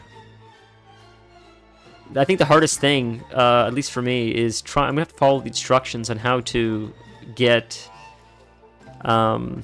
Minthara, because it seems like you have to do stuff in a certain pattern to get her. You have to like knock her out, engage these other guys, kill them without her seeing while she's unconscious. Or I guess you can kill the children at the camp or whatever. I think if you like kill the kids or the druids, I think she sides with you. But if you don't want to kill them, but you still want her, then I think you can like knock her out, kill her friends or something, then protect the druids and the children, and then when she comes or something, like she will still be on your side. Something like that I read.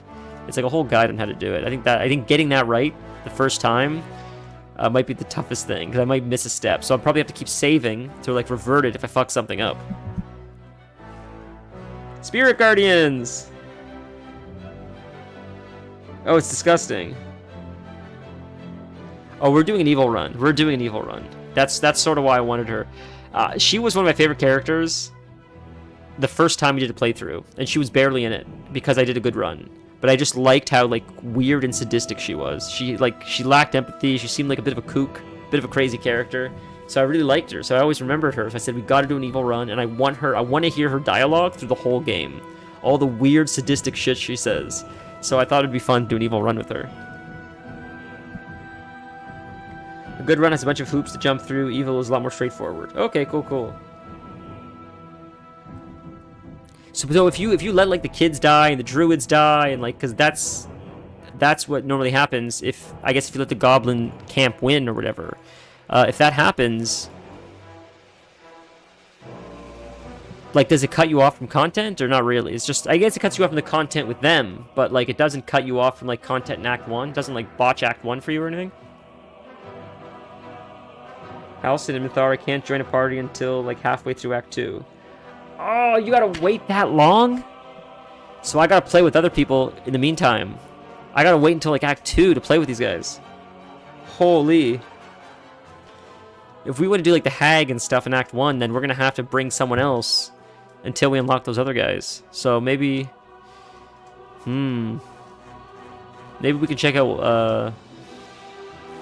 Oh, I forgot, I gotta find these guys here, yeah. Maybe we can check out, not Will, the other guy. The other mage, whose name I forgot, keeps knocking me back, it's annoying. God, what's the other mage? Gale. Check out Gale. Not Will, but Gale. Maybe we can check out Gale's story until we recruit Minthara and, Halcyon. These are so goddamn annoying. Oh my god. Can we, like, go like this? Is that faster? I can't attack her yet because I gotta kill this one. So the last one's one more after this one. One more after this one. Where is it, though? That's the question. That's the one I want to kill.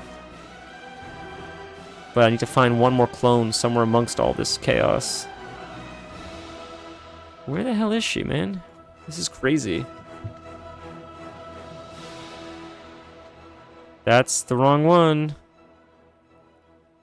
We'll just run in a circle, we'll find it. Maybe it's all the way at the beginning, and I missed it, maybe.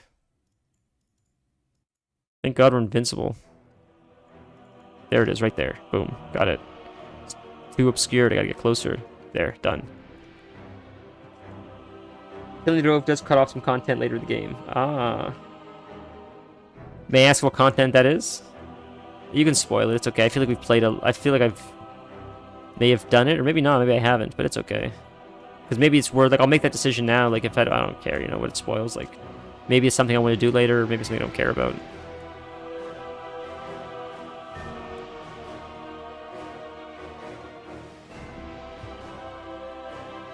I remember the kid died when I played with my friends, because we got a bad roll or something, and the kid got bitten by a snake, and, like, died of, like, the venom or something. No mount. Damn, no mount. We tried, boys. No luck today. Better luck next time. We could run this on a different difficulty, but... I am ready to leave.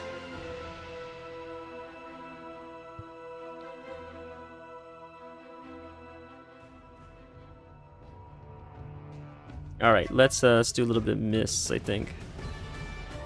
A little bit of miss. Swing and a miss.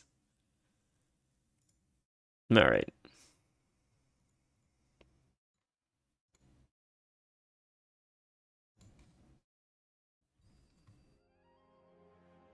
Just a sec, we're gonna switch in OBS in just a second. Just gotta open up. I'm just waiting for it to open up.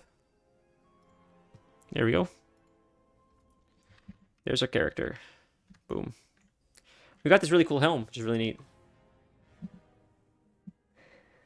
We did... Yeah, YouTube, I see YouTube's still showing a black screen. Still a few second delay. It should pop up any second. Although by the time you hear that, it'll already be popped up. I guess, because the delay is so long.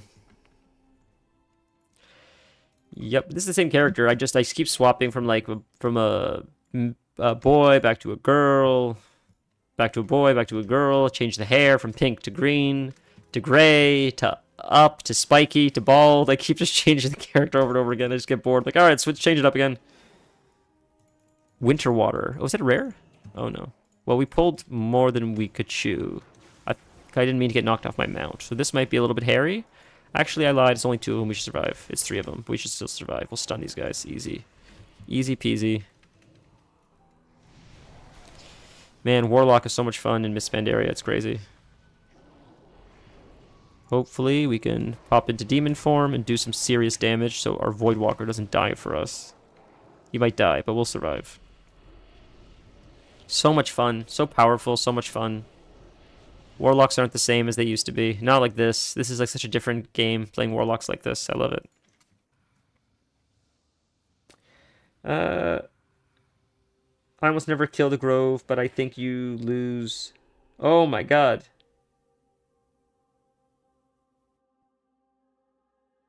Is a quest reward in Act 2. Yes, it's okay, yes, you're right. I remember, I saw that. Someone said, like, this is one of the best things, one of the best pieces of armor or something. It was like a robe or something from her quest, Alfira, or whatever her name is.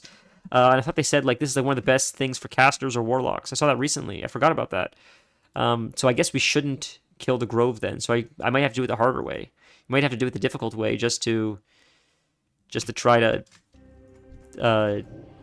get Minthara on our side without killing the Grove. Wouldn't Halsin be pissed if we killed the Grove too, or do you not care?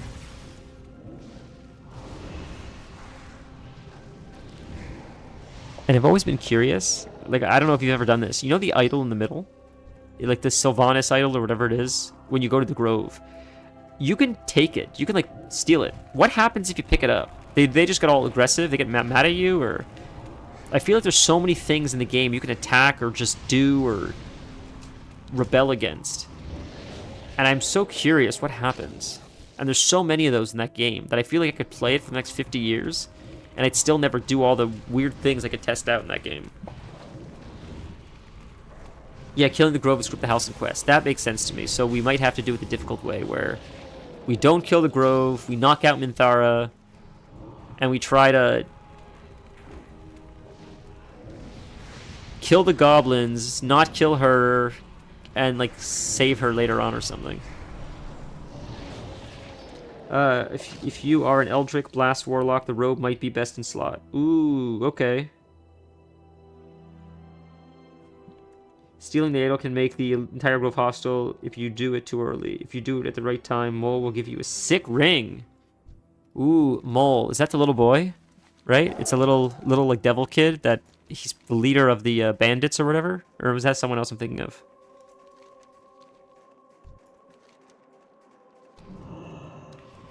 What are they called? Tieflings? Not devils, like tieflings or something, right?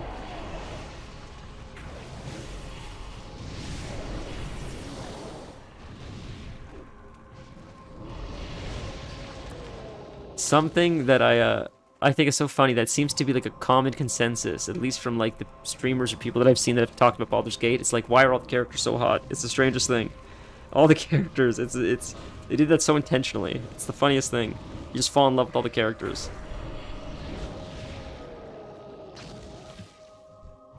But I still think it's funny that Baldur's Gate, like leaning into like the sex appeal and like the romance and all that stuff, the community is still not as like degenerate or as like goony or whatever the word is as like some other communities are.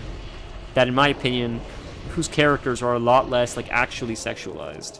The Baldur's Gate characters, which are, in my opinion, are like pretty heavily sexualized, especially with what you can get away with, because the autonomy the game gives you. The community is still like less weird about it and still more like reined in than some other communities where the characters in the game aren't that like free, I guess. Stealing the mole's little girl, but yeah, leader of the children. Oh shit. Okay, fair. I may be mixing it up with someone else, another kid then. But I at least I know the character you're talking about. There were a few of them, I thought, like a few wisecracking children that were part of that little like thief group. So Maul might not be the one that I'm thinking of. There's one. Oh, maybe Maul is the one that you meet where then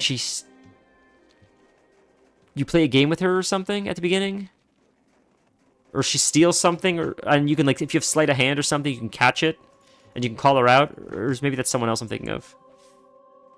I think every companion in the game besides Will has a straight up sex scene. Yeah, it doesn't surprise me. It's funny. Except for Will, huh? That's crazy. Will doesn't have one. Wow.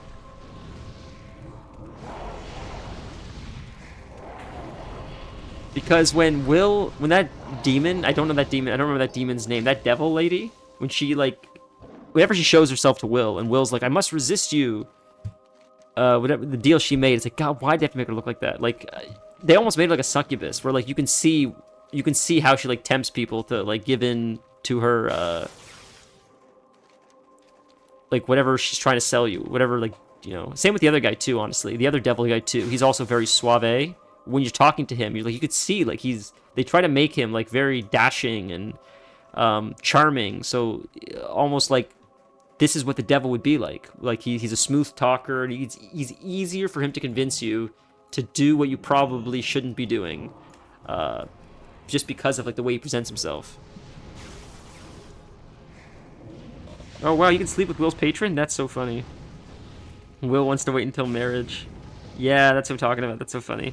Yeah. A lot of the same thing with like Halcyon. It's like, oh my god. These characters are just like bleeding, like just oozing like sexual energy. It's the funniest thing to me.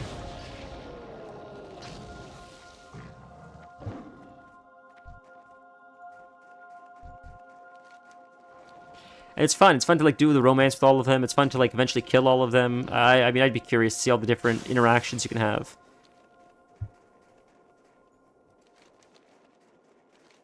I want this run to be a little bit. I was thinking it'd be fun to go super sadistic, but I think going super sadistic would lock us off from a lot of, like you said, like quests and stuff. So I think if we have a time and place for like the sadism and for the lying, the stealing, the pickpocketing, the deception, then hopefully we can keep as much content open as possible while still seeing a lot of wacky shit that normally I wouldn't do because I don't want like bad endings. And this time I'm happy to get a bad ending. Let's do a bad ending. But before the bad ending, I want to see as many like quests or dialogue options and stuff like that as possible within reason.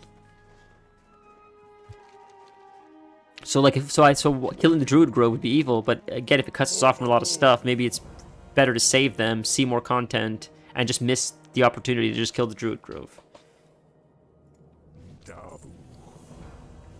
It's not going to be like a super calculated run, but I'll just like try to take things into consideration as we go along.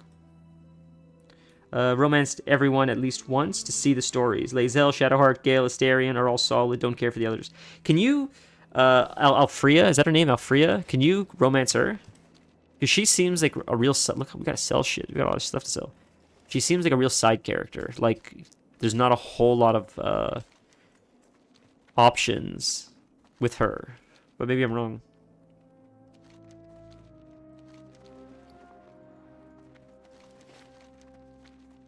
I was sad about, what's her name? Jazeera or something like that? Wasn't her name something like that? She was like a druid. She was like a very old druid.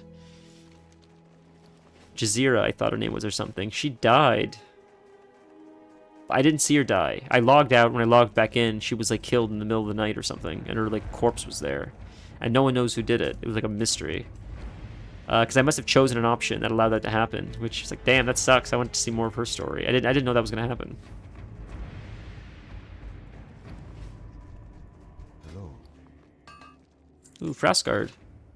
Let's buy it. It's cheap. Sell all that stuff. Well, we've made a little bit of gold here. What brings you here? Hello. Ooh, that's agility though. We don't want that. Oh, strength rather. You lose the spirit, you gain the haste, you lose the stam. But you get the haste. Do I want the haste and the armor? I think that's better. I think I'll do that. I think I'll do the trade-off for that. It's not that important, but... Ooh, we should be getting the Darkmoon Fair buff. Before I do any of this, I should be getting the Darkmoon Fair buff. We'll go back quickly so we could set our Hearthstone here and get the Darkmoon Fair buff. 10% experience bonus. I'm wasting my time when I should be getting more experience for nothing. Just by getting the buff. Hey, Torin. It's wonderful to see you. No, we haven't played BG3 yet. I just was talking about it.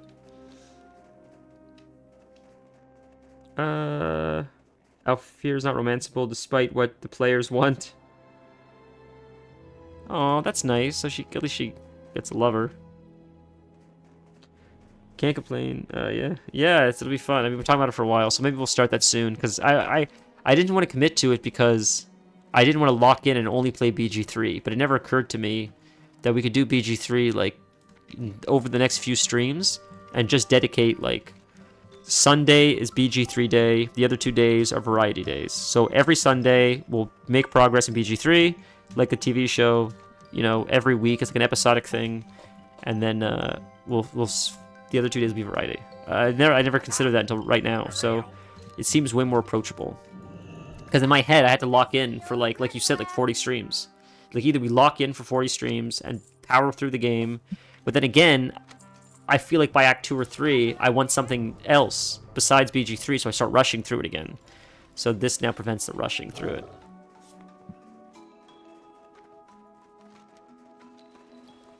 Time is money, friend.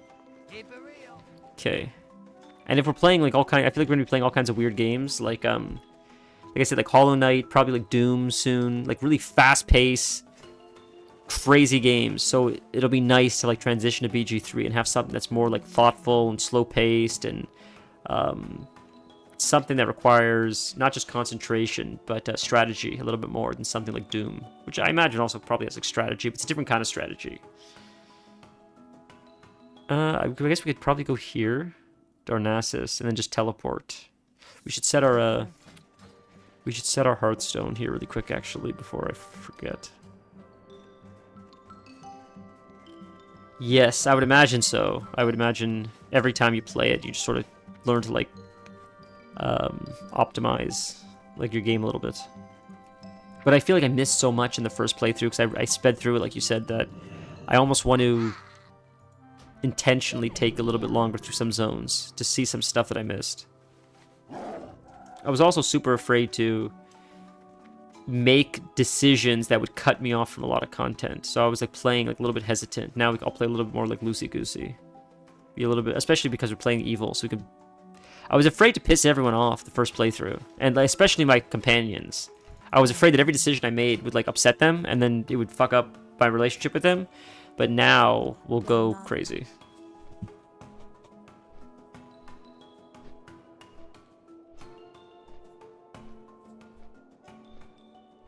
I'm sorry, just one more time? Really quick, while we're flying there, quick pee one more time. Sorry, guys. Lots of coffee and water. While we're in gameplay.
So sorry about that, guys. Had to give the cat water too. She got food in her water. I don't know how that happens. She keeps doing it.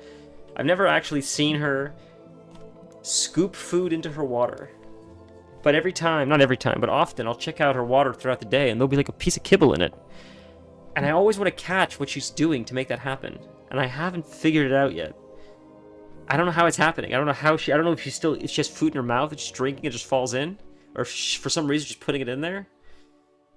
I haven't figured it out yet. I don't know. It's been happening for so long and I've still never caught it in the act.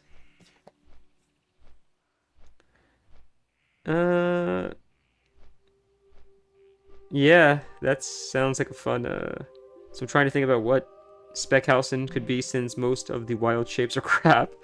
That's unfortunate. Are druids not good, not just for Halcyon, but for everyone? Or like druids just like a weaker class as a whole? Or not druids, but just the idea of shape-shifting. A shape-shifting druid's not super strong compared to like other types.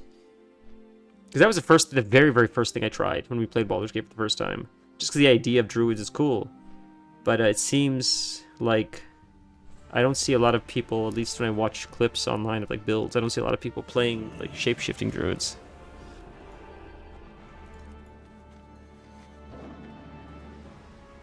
We did set our hearth, right? Oh, thank goodness. Okay.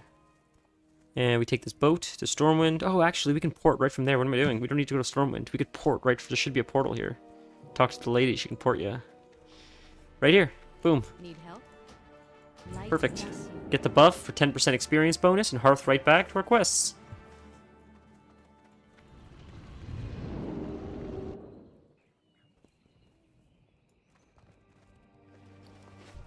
We got a lot of... You know, Tuka, the streamer Tuka, who was kind enough to invite us to this guild, was kind enough to give us bags. Look at the size of the bags he gave us. He gave us 22 slot bags, and it gave us so much space. I didn't know what to do with all of it. But we've been questing so much the past few days that we've literally filled up like 60 slots? A little over, like almost like 70-something slots? It's crazy. It's absolutely crazy. No matter how many spaces you get, you'll always still fill it no matter what. Alright, let's, before we do this, let's sell stuff. I want to disenchant some of the stuff, but I think it's too high for me now. I gotta just sell it. We'll just sell it. Screw it. I'll just buy the stuff later. Who cares? Screw it. I'm over it. We'll use that transmog. Just to have the transmog. And we'll sell it. Yeah, none of this stuff is upgradable, more or less. It could be disenchanted, some of it, not really. Too low for most of it. We'll just sell it. Let's just sell it, make space. Disenchant that if I can. Is that an upgrade? That... not an upgrade. Disenchant it. Disenchant it, disenchant that. Cool. Problems of wild shapes. They have what I consider really low AC. Being a frontline character means they take too much damage. That makes sense.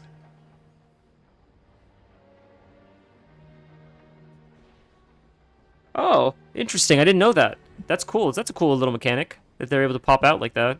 I didn't know that.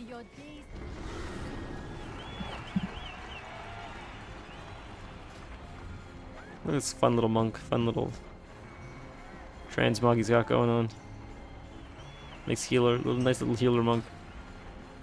Okay, we'll get this buff and then we'll...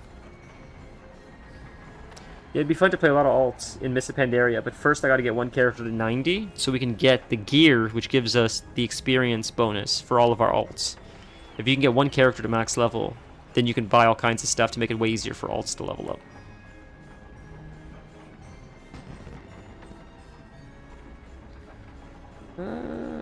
It's free HP, can't deny that, but the human shape generally still has bad AC. I'd rather avoid damage and have to worry about managing it. That makes sense. Circle of Star... Oh, that's like the Boomkin Druid. Yeah, I've heard about that spec.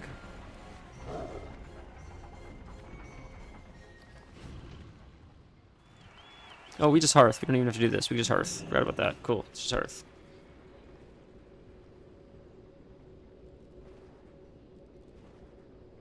Bad knees and a bad back. That's the name of that guild. It's funny because a lot of these people are older. And I said this last time too. WoW Classic feels like a dive bar that I used to go to as a kid, and there were like people in their 50s hanging out there when you were like 19, and then you go off to live your life and, you know, move in, and you're living with your friends, and you're growing up, and you have a job, and you guys are, you know, you go back to that bar that you visited when you were 19. Now you're in your 20s or 30s, and the 50-year-old people are now like 60 or 70, and they've just never left the bar, and you went on about your life, and you came back and to visit it for nostalgic reasons, and they're just trapped there, just like withering away at this bar. That's all they have, and they're not even happy about it. They're like miserable, but it's all they have. It's all they know. It's all they have. And I said that's what Classic WoW felt like. The Classic WoW servers. Just because the players felt like that. Not the servers themselves, but just the players felt like no one wanted to be there, but they were just like, it's all they knew. And they, like, it was abandoned and it was dead. But the people that clung on are just there and resentful that it's dead, and people moved on to other stuff. And I don't mean that in a mean way, it was just my experience. But then when you play Mists of Pandaria, it feels like all the people that were on Vanilla moved to Mists. Funny enough, though, before Mists of Pandaria came out, Cataclysm felt a little bit like that. Cataclysm felt like it was a waiting room for Mists of Pandaria, and it was pretty shitty, and the few people that were still playing were, like, sort of miserable. But Classic didn't feel like that. But then after Mists came out, it seems the people that were hanging out in Classic moved from Classic to Mists, and now Classic swapped places with how Cataclysm was. So I thought that was just interesting.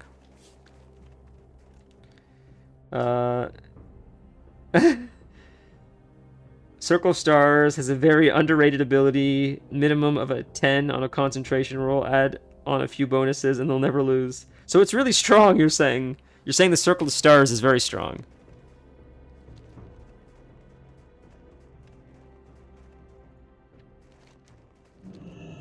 But Mists of Pandaria has been so refreshing. My point is, because it's so, like, uplifting, the people are so happy. So the guild I saw was bad knees, bad back, and the joke is, like, it's a bunch of older people playing this version of the game, and it's absolutely true.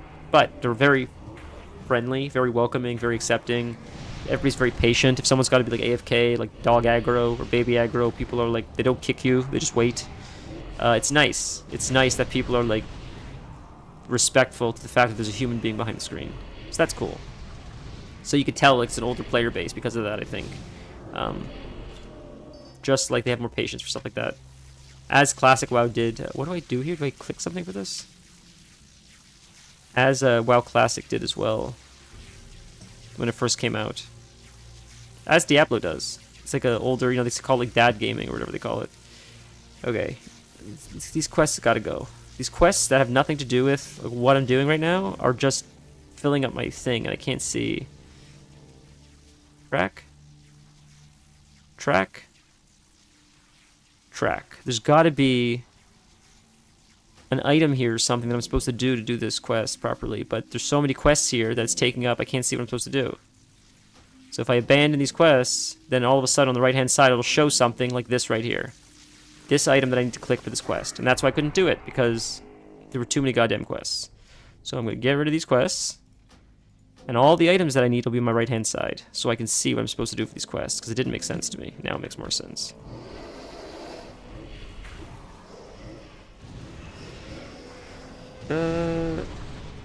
Looks like it is a dragon form, gives the concentration bonus. Oh, Circle of Stars with dragon form can really be strong if you have stuff worth concentrating on.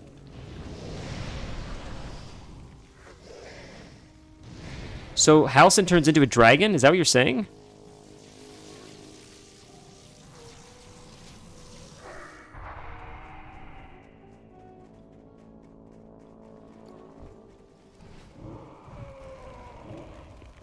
So these Iridar, I think, are the original Draenei.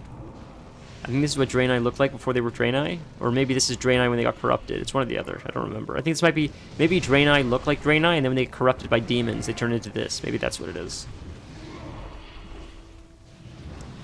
What type of rogue? Astarion ends up being melee rogue. Halcyon could be the archer, but Gloomstalker rogue might be easier for Nolly to play.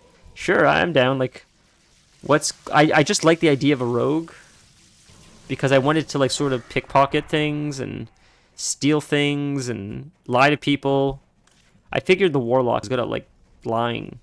I imagine the Warlock probably has high charisma, so he could lie his way through things. But I figured while that was happening, it'd be fun to have Astarion or my rogue character, like, pickpocket things from people before I even talk to them.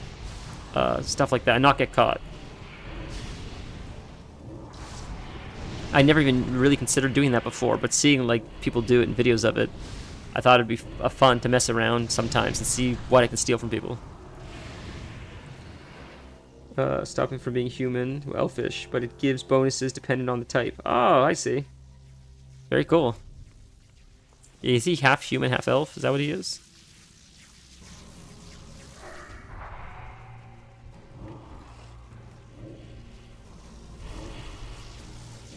Oh, I don't have my demon. I need my demon. That would help.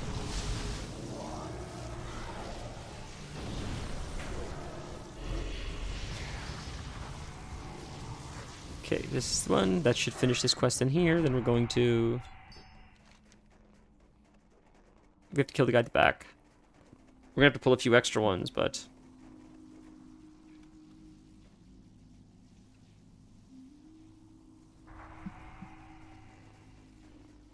Well, there's a lot of rich thorium veins in here. If you're playing on Proudmoore, Miss Pandaria server, if you come right now, there's lots of veins if you want to mine. Lots of free thorium ore for you, because I'm not a miner.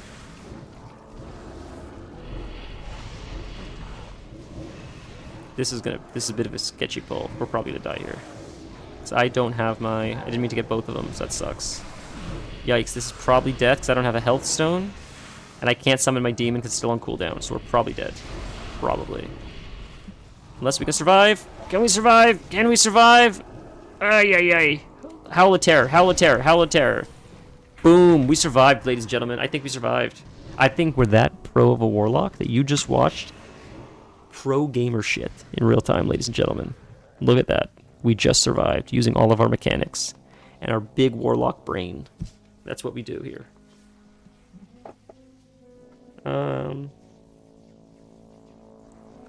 Depends on what part of the game. Minthara is melee, and he would be melee if he does Hexblade. So both could be ranged. I didn't know Minthara was melee. If he goes melee warlock, I'd strongly consider 4 levels of swashbuckler for the charisma-based abilities. Yeah, I'm down. So I was gonna go Hexblade because you guys said Hexblade is like so strong and broken, and or it can be. It's like a really powerful. You said it's a very powerful like warlock spec, and that seems like a lot of fun, and it looks cool. So I'm down. Is Hexblade the one that summons like the Eldritch things? Is that Hexblade or is that a different one? Minthara's a paladin? I didn't know she was a paladin. Jesus Christ. That's strange. She must crush then. Wow. That's really neat.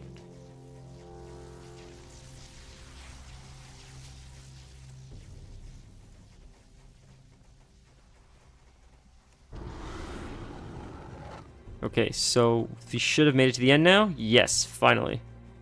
We don't have to run back. We can pour it out of here, thankfully, after this guy. We'll pull this dude. Kill him quickly.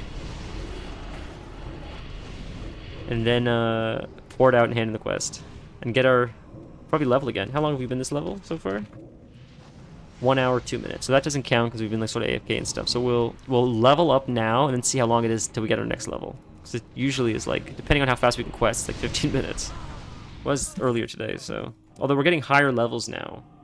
So with the higher levels, maybe it's going to start slowing down. So that's a possibility too. I never said Hexblade is broken. I think it's overrated, but it's still a solid subclass. I feel paladins get stepped on a bunch, and BG3 they also do some serious damage. Yeah, maybe it wasn't you that said they were broken. I think I maybe read that somewhere, but they said like Hexblade is like one of the strongest specs, and it's pretty... Even if they said if you're not good at like understanding the game, Hexblade can carry you quite far, just as like a base line, I guess. Just like without knowing a whole lot about the game or having a lot of knowledge about the game, if you just sort of follow the basics with Hexblade, it's just sort of... It can carry you through when other specs might be a little bit more difficult by comparison. I guess that's the way I understood it. BM Fighter might not have anything good to do with their bonus action. Not sure what that means. The same reason why I played Fighter, honestly. Someone, I don't remember who it was, someone said Fighter's like an easier class to understand. It's pretty idiot-proof for the most part. And it was pretty idiot-proof compared to like the other classes. Fighter was pretty just like click and attack, and I more or less understood for the most part what stuff did. Enough that at least we got to the end of the game. Like, so that worked. Did we finish the zone? Because there's no more quests from her. Yeah, I'm not seeing any more quests. Except for this, they grow up so fast. So why didn't we get Winter Spring quests? What else are we missing here? Winter Spring. 46 out of 58. There's a whole bunch of quests we're still missing. Where would we be missing quests? Where did we not do quests? Because around Everlook, I don't see anything. It's stuff here maybe, but... Oh well, we can try another zone. It's fine. We're 53. God, we're so close to getting to Outland. Damn, dude.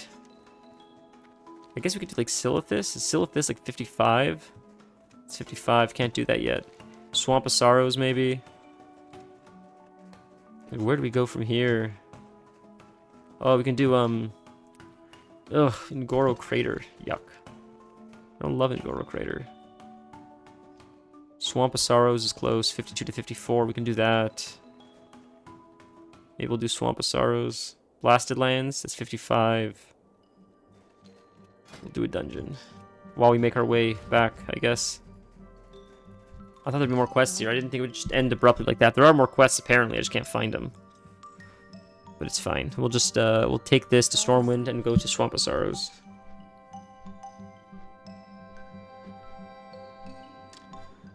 Can't go wrong with any Rogue Warlock, Multi, Swashbuckler, or Thief. I like Thief for the double BA with movement options. I'm not sure what BA means. Battlemaster.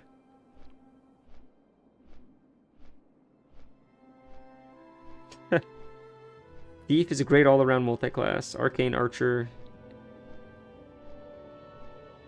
Ah. You guys are getting real deep in the weeds now, I see. Did we talk about Peggle, I wonder? In OG WoW, you'd play a game called Peggle, and that was a lot of fun. By the way, where is it? Please excuse the chaos behind me, by the way.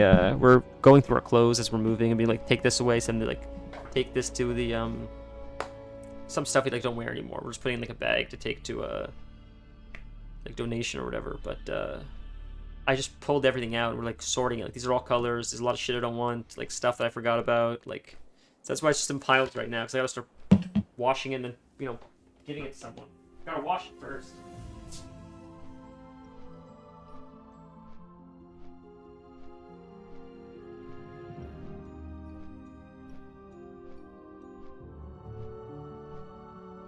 We got this. That's exciting. Isn't that exciting? I mean, I'm not gonna open it yet, just because it's, you know, we're moving soon. But we got the monitor, so that's been confirmed.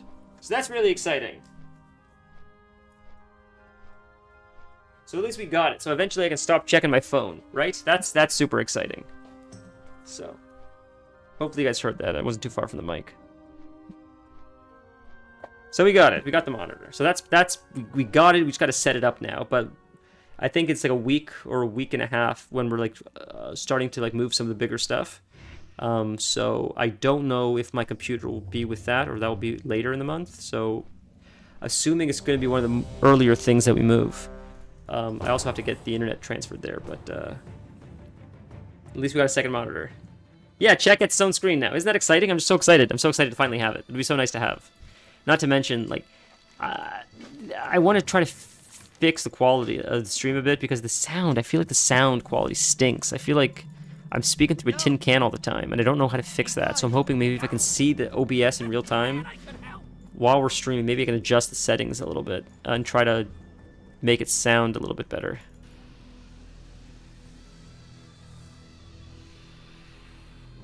Pull everything. This is going to be a wipe. This guy's going to wipe. I don't want to lose my Darkmoon Fair buff because these idiots are pulling everything.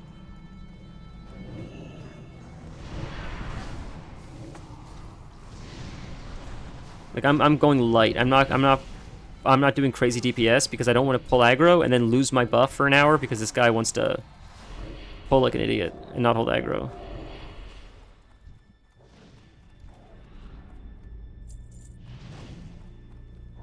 I'll take the deserter buff. It's fun to do dungeons, but if I lose that 10% buff, I'm out. Oh, fuck it. I'll leave the group and just quest. Do not want to deal with losing that buff. I can't attack these things. They're immune to magic. It's annoying.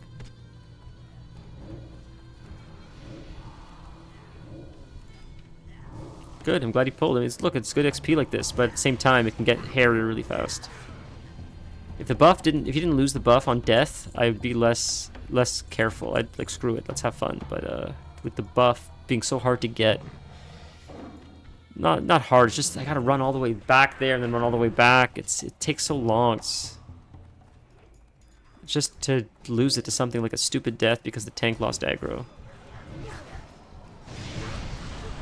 So we'll do our AoE. Oh, that's it. Tank's dead. GG. That's it. That's a group wipe. There you go. Exactly what I was talking about. Exactly it. Can I res him? If they can hold aggro, can I res him quick enough? That's a res. But that's only our first wipe. He's no more res. He's got to wait now. Now, if he dies again, there's no more battle res. That didn't take long at all, though. I called that one. So now he's got to wait 10 minutes. He can't die again for another 10 minutes, or he doesn't get a res.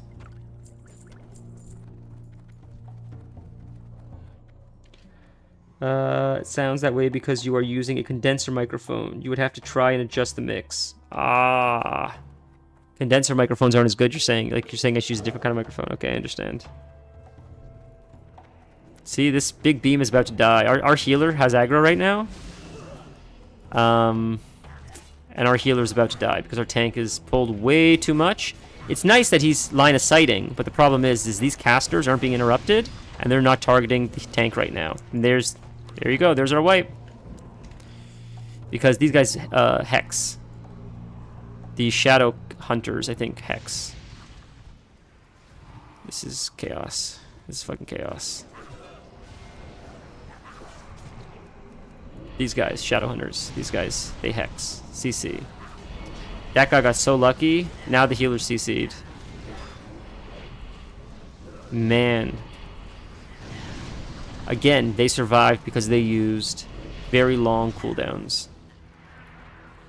This is going to catch up at some point. So that's my 10-minute cooldown now on cooldown. He used this bubble, which is probably like a 5 or 10-minute cooldown. So that's another oh shit button that's down. So we've now survived 2 or 3 pulls because we've used those shit buttons with very long cooldowns. At some point, we're going to run out of insurance policies and we're just going to die. If we can keep rotating cooldowns like this for long enough, then maybe we can like white knuckle our way through this. But doing pulls like this, you're gonna have to keep using those shit buttons. And I don't know how many we have left. I don't know who else has an oh shit button that's still up.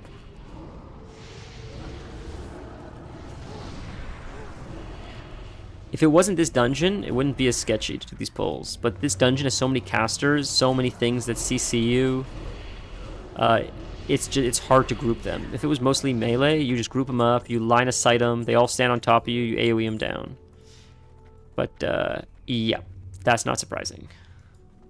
That's not surprising. He left. He saw where it was going. He probably didn't want to lose his buff. This guy has the buff.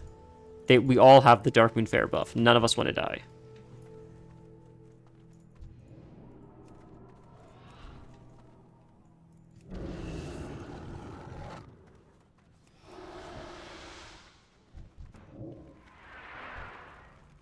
The warrior's good. He's doing a good job. He's doing a better job at tanking than the other guy is. I'll be honest with you.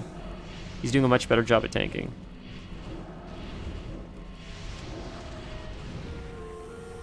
He's not the tank. I think the other guy was the tank too. This guy's just DPS, but he's just geared. I think he's doing a good job. Okay, so I appreciate your info though, Torin, with the condenser mic. But I'm really excited to set up the screen. I am really excited. I'm so happy I'm not going to miss your messages anymore. It's so nice. That's what I thought too. He's a much better tank as well.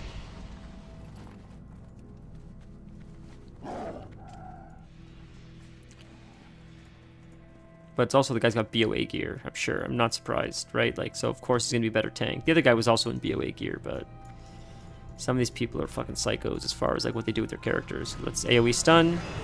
Big AoE stun. Big damn. Big AoEs. Big damn.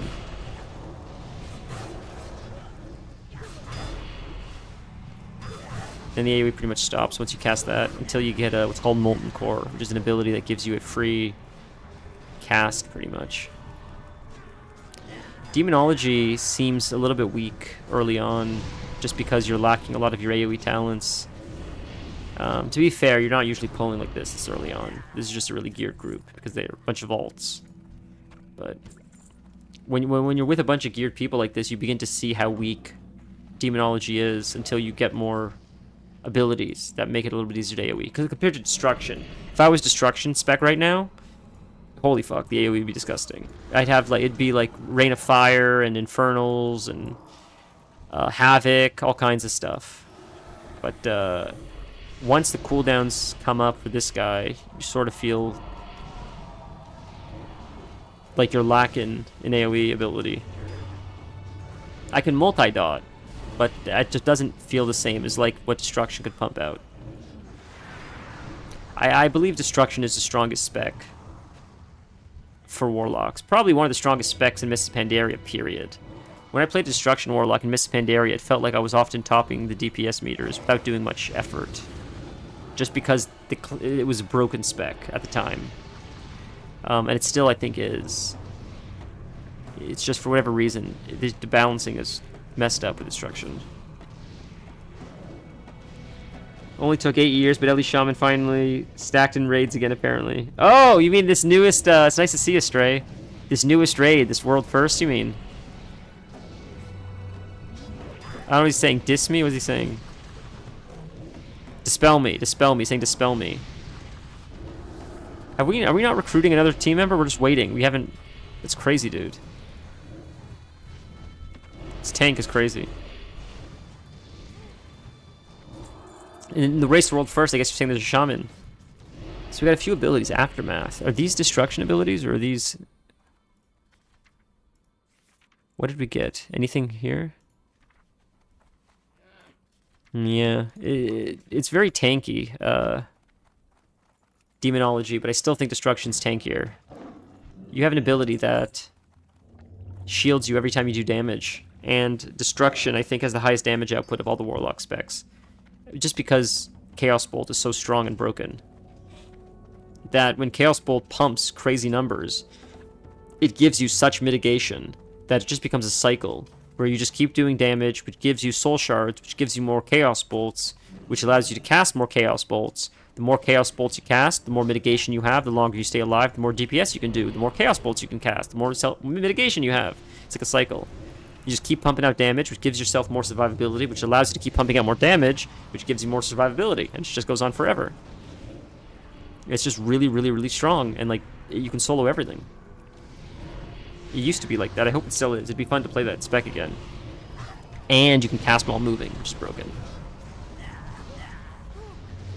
But I think we all get that, right? Yeah, we all get that. Kill Jaden's Cunning. You can cast while moving. Very, very powerful. Incinerate, Malefic Grasp, and Shadow Bolt can be cast while moving. Jesus. That's helpful for a Warlock. Yeah, 3 Ellie Shamans in Liquid. Well, I'm happy you're finally getting some representation, Stray. Maybe Halcyon as a Druid Wizard would be able to scribe level 6 spells, have the best options to concentrate on, and access to counterspell. Yeah, I mean, look, if that... Whoops! Whoops! Didn't mean to do that jump. Whoops. That's a wipe, boys. That's a wipe. Well, they died at least. Wasn't ready. My fault. My res is down. You guys are gonna have to release, or we're just gonna wipe here, and that's GG. I don't really want to wipe here, and I will just leave the group. Fuck that. I can't leave queue. Can I leave group? Teleport out of dungeon. Can't do that while in combat. Can I leave group? How do I leave group? Why can't I leave group? What? It won't let me leave group? What's going on? Leave instance group. Fuck that. I don't want to lose my spell. I don't want to lose my buff. I'd rather just... Fuck that. I'll take the buff. Hey, look at that. I'm a demon on the mount. That's fine. Let's take a picture of that. Glad we got that on stream. That's silly. Ah, damn it. We got it on stream at least. Destro has more single target burst. Yes, you're correct. Yeah, Affliction's better for cleaving for sure, because you can, like, dot and rot. But just, I remember Destruction being so goddamn broken that, like, it's just, it was crazy. Because of this spell, mostly, it was Soul Link. It would be Soul Link. I think Soul Link, Grimoire of Sacrifice, where you sacrifice your demon, and I think it was Kill Jaden's Cunning that I would use. I think it was Soul Leech, Soul Link, Grimoire of Sacrifice, and Kill Jaden's Cunning. And you would be able to cast Incinerate while moving, and the self-healing that you would get, and the damage you... So the self-healing you would get because of Soul Link, so 20% damage you would deal would convert it to healing to you and your demon. But you don't have a demon because you're using Sacrifice. So I think it gives you like a health boost, I think, from your Voidwalker. I think you sacrifice your Voidwalker. It gives you like a health boost and plus a damage boost or something. You get like 25% damage increase in single target spells or something. And your Chaos Bolts are already critting out of control. So you're giving yourself a crazy bubble, plus a 25% boost because you're sacrificing your demon. Gives you even more healing plus shield. I think that's sort of what it is, like a cycle. It's like crazy damage, gives you crazy shielding and healing, and it just like cycles like that. But then I think at the same time, like that's really strong for single target, but I think at the same time, if you're AoEing and you play Affliction, you just sort of run around dotting everything up and just kiting them. And while it takes longer for them to die, I feel like you're still shielding yourself because you're slowly building a shield, like smaller, but like little bits at a time by hitting all the mobs at once. Instead of hitting something for like 500,000, you're hitting a bunch of stuff for, I don't know, like 200,000, but you're hitting 20 targets at once, which is building up bit by bit a shield with Affliction. The numbers are way off.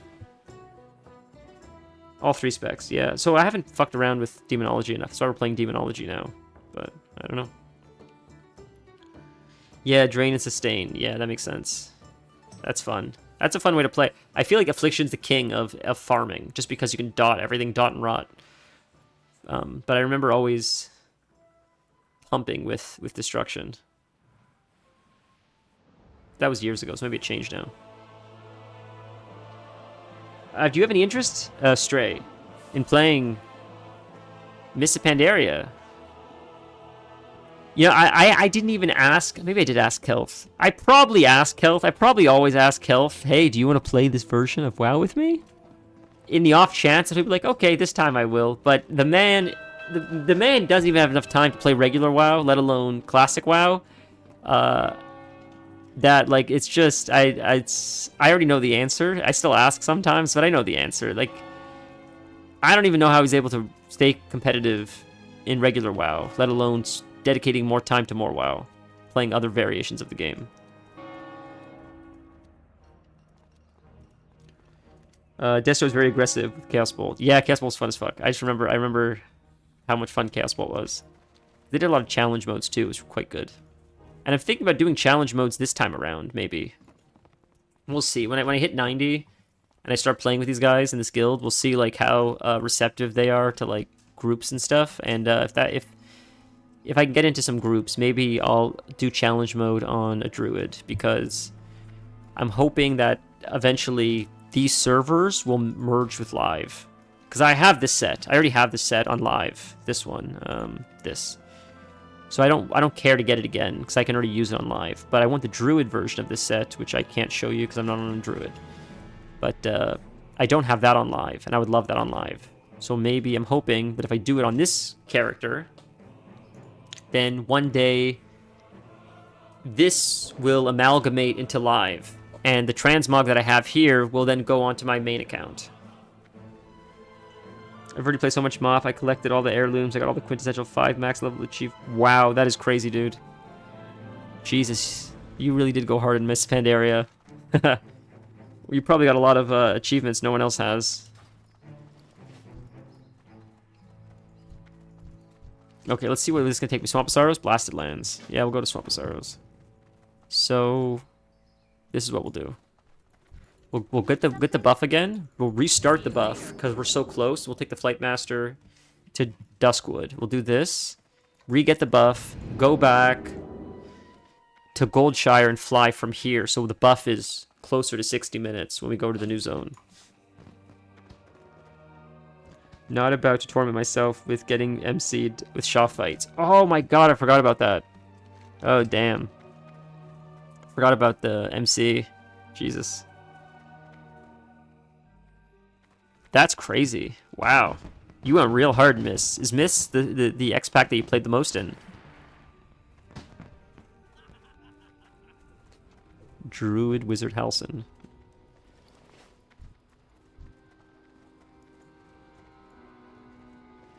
Yes, we got more buff. Quickly get it.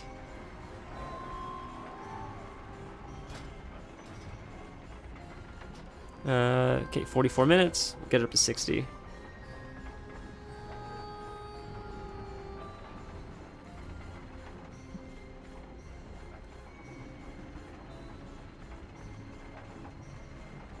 Alright, we got it. Let's go.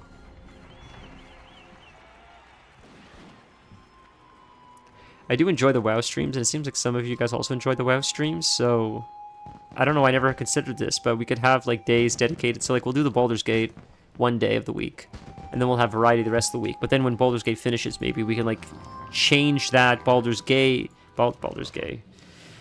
I can't believe no one made that joke. That was just a slip of the tongue, but I'm shocked. I'm sure someone made that joke. It was like a Freudian slip or whatever. I wasn't even trying to make a joke, but the Baldur's Gate day... The Baldur's Gate day, once it's finished, can maybe be turned into like a WoW day until we like fill that slot with something else. So like we could still like sprinkle in WoW throughout the week and then have variety the other days. Because I love playing WoW too, and it seems like some people, when we play WoW, some like WoW chatters come in from time to time. What can I do for you? So I'm glad I thought of that.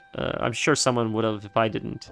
I'm sure you guys did. It seemed like, I'm sure it's so obvious, and for some reason it just never occurred to me to just like have like one day dedicated to like a game, so we can still make progress while still like switching it up. Lich King has most of my playtime back when I solo tanked ICC. Yeah, solo tanking is disgusting. When you could actually theorycraft builds. Yeah, the more WoW went on, the harder it became to. It's just sort of just started following, like a standard, like most games now. Wow, you got Thunder Fury on your monk? Did someone say Thunder Fury, Blessed Blade of the Windseeker? So did someone say? Then it says Thunder Fury, Blessed Blade of the Windseeker. Gotta say as fast as possible. Yeah, Thunder Fury's sick. Is Mop the first X-Pack you could, I think Mists of Pandaria was the first X-Pack you could transmog legendaries. I could be wrong, but I thought it was Mists. I thought before that you couldn't transmog legendaries. Looking for something specific? Farewell. Alright, we're gonna go to Swamp of Sorrows. So this is some, like, WoW lore that maybe a lot of people didn't know. This area of the game, to my knowledge, was always in the game, in vanilla. So, Darkshore, which is a, like, low level zone, level 20, maybe a little bit before, would lead to this area. So we're in Darkshore. This is the main area of Darkshore. This is where, not Darkshore, Duskwood, sorry. This is an Alliance camp right here. We just came from here. It's like 30 seconds. We got to here. This path, all of a sudden, goes from this Duskwood area and turns into this gray path, which turns into Deadwind Pass. Deadwind Pass connects to Swamp of Sorrows. Swamp of Sorrows connects to Blasted Lands. So you'd always have to travel through this zone, but there was nothing here ever. And you see Turn Back, Abandon Hope, All Ye Who Enter. You go here, you're like, okay, I can see level 55. This is we're high level now. But normally, when you would go here, it would be question mark, question mark. I don't know what level he is. He's too high for me. I can't even see what level it is. It's going to one-shot me. It was a scary zone. Like, you would just go through here as a lower level to get to Swamp of Sorrows. And you would see all this weird stuff here back in Vanilla WoW and be like, what the hell is all this shit? What's this zone for? There was nothing here. That's because this was meant to be Karazhan. Karazhan was always supposed to be here, I think. And I think Karazhan was supposed to be a dungeon for Classic WoW. But they got too ahead of themselves. And I think they split some of the content that was supposed to be in Classic. And they made that into Burning Crusade. So this was always here. And what's interesting is the staff that you get from Naxxramas, which is the final raid in Classic WoW. So if you look here, Dungeons and Raids, the final raid in WoW, Classic WoW, before expansions came out. Where is it? It's not showing it. Is this because it's updated? Am I missing... Showing Burning Crusade. Why is it showing Burning Crusade? Am I crazy? It's not showing Classic Dungeons. Classic, maybe? Anyways, it's not showing... I'm doing it wrong, I guess. Or maybe this is just an outdated version. There's a legendary weapon you get in the last raid of Classic WoW. The legendary weapon is very difficult to build. And it has an ability, this legendary weapon in Classic WoW, that very few people... When Classic WoW existed, Naxxramas was the last raid, and the raid was so difficult and came out so close to the expansion that very few people ever did it. The few people that did it, even fewer people got this weapon. This weapon, which was super difficult to build, teleports you to Karazhan in here. Where is it? Deadwind Pass. In Deadwind Pass, this area, it would teleport you to Karazhan before Karazhan was a dungeon. And I believe the intent for that was because Karazhan was supposed to be a dungeon before the Burning Crusade was a thing. But they're like, screw it, we'll just make it an X-Pack. So it's interesting that like remnants of the game from what it was before it became what it is still existed in the game back then. And the people that pushed the content that fast were able to see some of this content that like was supposed to be but never was, and then was released later. So I think it's pretty cool. I think it's cool that like there were skeletons of what the game was intended to be before like reality set in and they got ahead of themselves, or they realized they got ahead of themselves. I miss there being like 4 specs because you would change talent tree depending on the gear stats. Yeah, for sure. Frost, yeah, I remember that. Can't be bothered to play anymore. Everyone gets so far ahead. I can't even quest because item level requirements. It does get a little bit Clown Fiesta at times, Rob. You couldn't kata. Sorry, what could you do in kata? What could you do in Cataclysm? I'm not sure what I said. Maybe teleport to Karazhan or something. But yeah, it was sick. It was sick that like supposedly in Dead Mines, which is one of the first dungeons as well, there was a way to glitch. You can Google this or find it on YouTube. If you type in Dead Mines Hellfire Peninsula or Dead Mines Outland, that's easier to type. Dead Mines Outland. In Dead Mines, which is one of the first dungeons, underneath the zone or something is the first zone of Outland. Before it was Outland. It's like they wanted that zone to be in Classic WoW, but again, they got like ahead of themselves. By the time the game released, it wasn't fully done, so they had to scrap a bunch of stuff. But you could see the Outland zone before it became part of the X-Pack. It was just like, I don't know what their intention was with it, but it looked different. It had the remnants of what like the zone is today, but it was different. It was like slightly... They used textures from like older WoW and textures that don't exist in the game now, and same with the Emerald Dream. The Emerald Dream never came into the game until like much later, but they talked about it for a long time. And you could find the zone in the game if you like fuck around with the files and stuff. And it's on YouTube. It's cool. There's a lot of like maybe the words like artifacts, or fossils of old WoW that you could find if you were clever enough back in the older version of the game. They changed it with Cataclysm. But if you play vanilla WoW or classic WoW and you don't care about getting banned, you can find a lot of this stuff if you like glitch through the game. You might get like targeted and banned if you do it, but I'm not sure. So I don't know, but people find it on YouTube. They post it. Oh, you couldn't cat at Legos. You can mod Legos. I see. Yeah, cool. Okay, that's cool to know.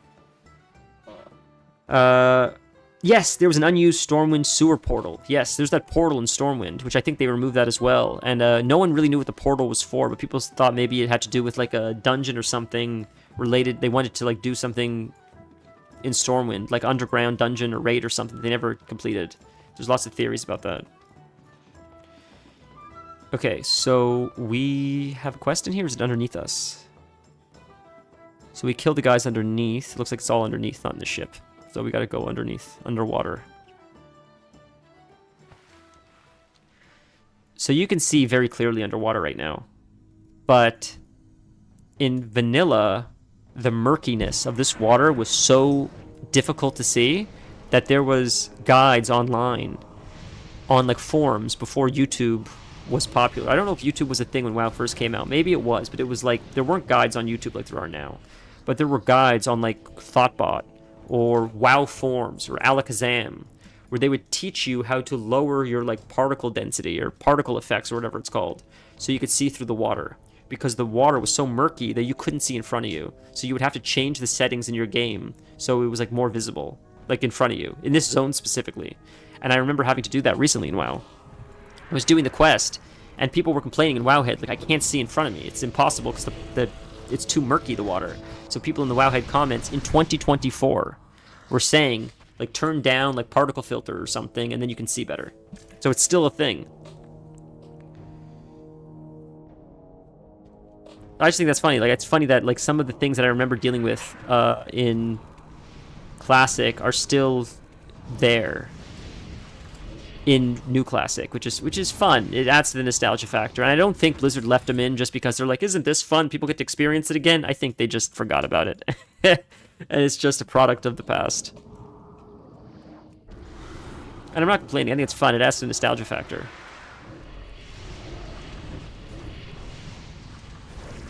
But my point, what my original point was when we got lost in the sauce, my original point was Classic WoW had a lot of, I keep using this word, it's probably the wrong word, like artifacts of things that existed in the game that were supposed to be something else that just got cut due to time constraints, but they still stayed in the game as like half-baked ideas that you can find.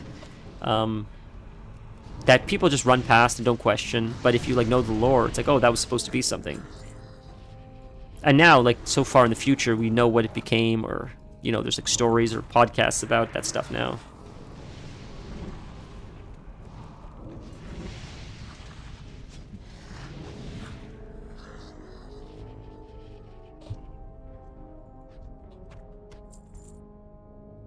Yeah, you remember the giant, yeah, you remember the Dead Mines glitch. That's so funny. There's also a glitch you can get under Stormwind. That was a glitch you could see under Stormwind, and there was another glitch where in Ironforge, it's now open. Now anybody can walk in. But there was a glitch in Ironforge where if you would duel someone, especially a mage, they would polymorph you, which turns you into a sheep. And when you get turned into a sheep, you like walk erratically. You glitch through walls when you turn into a sheep. So you would duel a mage, they would turn you into a sheep as you were facing a wall, and it would glitch you through the wall, and you'd be able to walk through the wall and then see Old Ironforge. And Old Ironforge is a fully fleshed out zone. Like, it's a small zone, but it's fully fleshed out underneath Ironforge that you couldn't access in Classic. And no one knew what it was for. Like, they thought at some point it would be unlocked, but it never got unlocked. But you could see it. So it's just interesting that, like, I wonder how many games have, like, again, is this the correct word? I don't know if this is the correct word. Unused assets hidden within the game that you can only access through glitches. I feel like there's a lot of games where they're like, we're not going to use it, we'll just hide it. It's there, it's in the files, it's there, you can access it, but only if you glitch through the game. So, like, we'll just keep it under the map. I feel like that's often the case with, like, a lot of games. They just, like, bury stuff. Is asset the correct word? I don't know if it's the correct word. It sounds like it might be correct. Oh yeah, Hunter Eye Pet in Ironforge. Yes, I forgot about that. Eyes of the Beast you could use. That's the spell, Eyes of the Beast. You could use to, or Eagle Eye. I think it's Eyes of the Beast. Stolen Silver Snap Ice. So where are we getting the ice from? Is it these guys? Yep, these guys. It's these guys. The, little crabs. Mr. Krabs.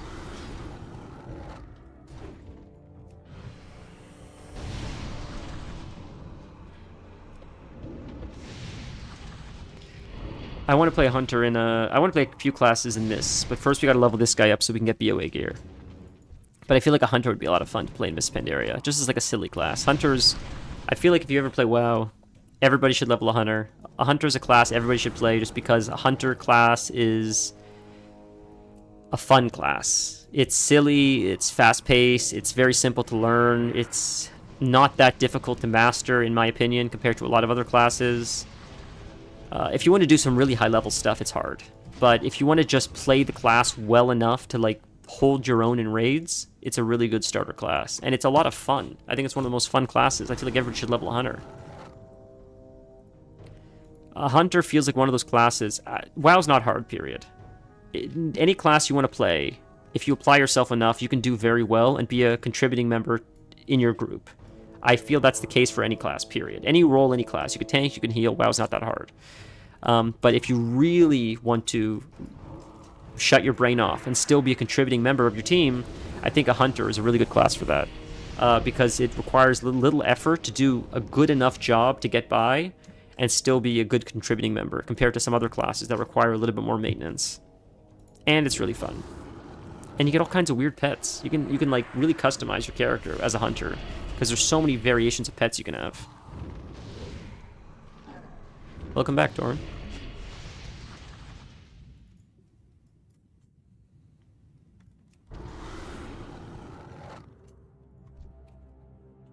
Oh, priests could walk with levitate to get to the airfield. Oh, I forgot about the airfield. Yeah, that's another thing. There was a lot of... In Classic, they designed a lot of zones that were never meant to actually be reached. They were just meant to be seen as you would fly over. So there'd be like battles of like people fighting dragons or people fighting each other. But players found a way to get to these zones, and it's amazing that like these zones were meant to just be like NPCs making the world feel alive. You were never supposed to get there, but almost every single one of them, players found a way to get to. Without hacks, by the way. They weren't like using wall hacks or flying. They were just using like in-game mechanics cleverly. Engineering toys, stuff like that. And every time they found a way to like get there.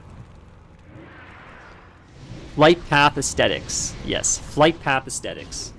That sounds like a college course. I'm taking flight path aesthetics 101.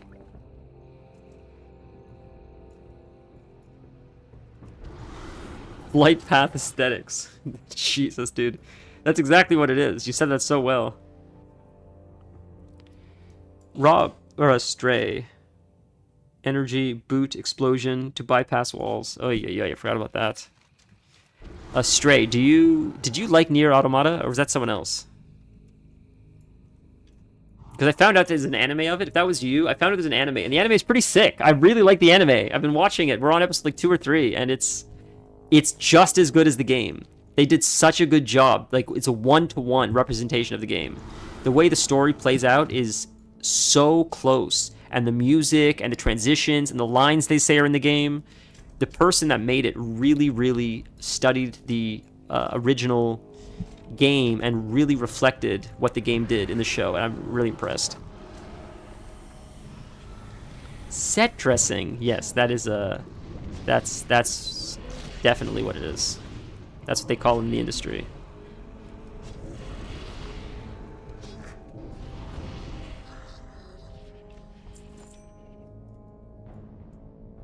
Okay, I'm looking for one more of these. There it is. I've been waiting for this guy to spawn. I was killing the other ones, hoping it would respawn one of these guys. I don't know if they share spawns. I see a lot of these Zoidberg-looking guys, but not the slit crawlers. And I needed one more of these small crabs.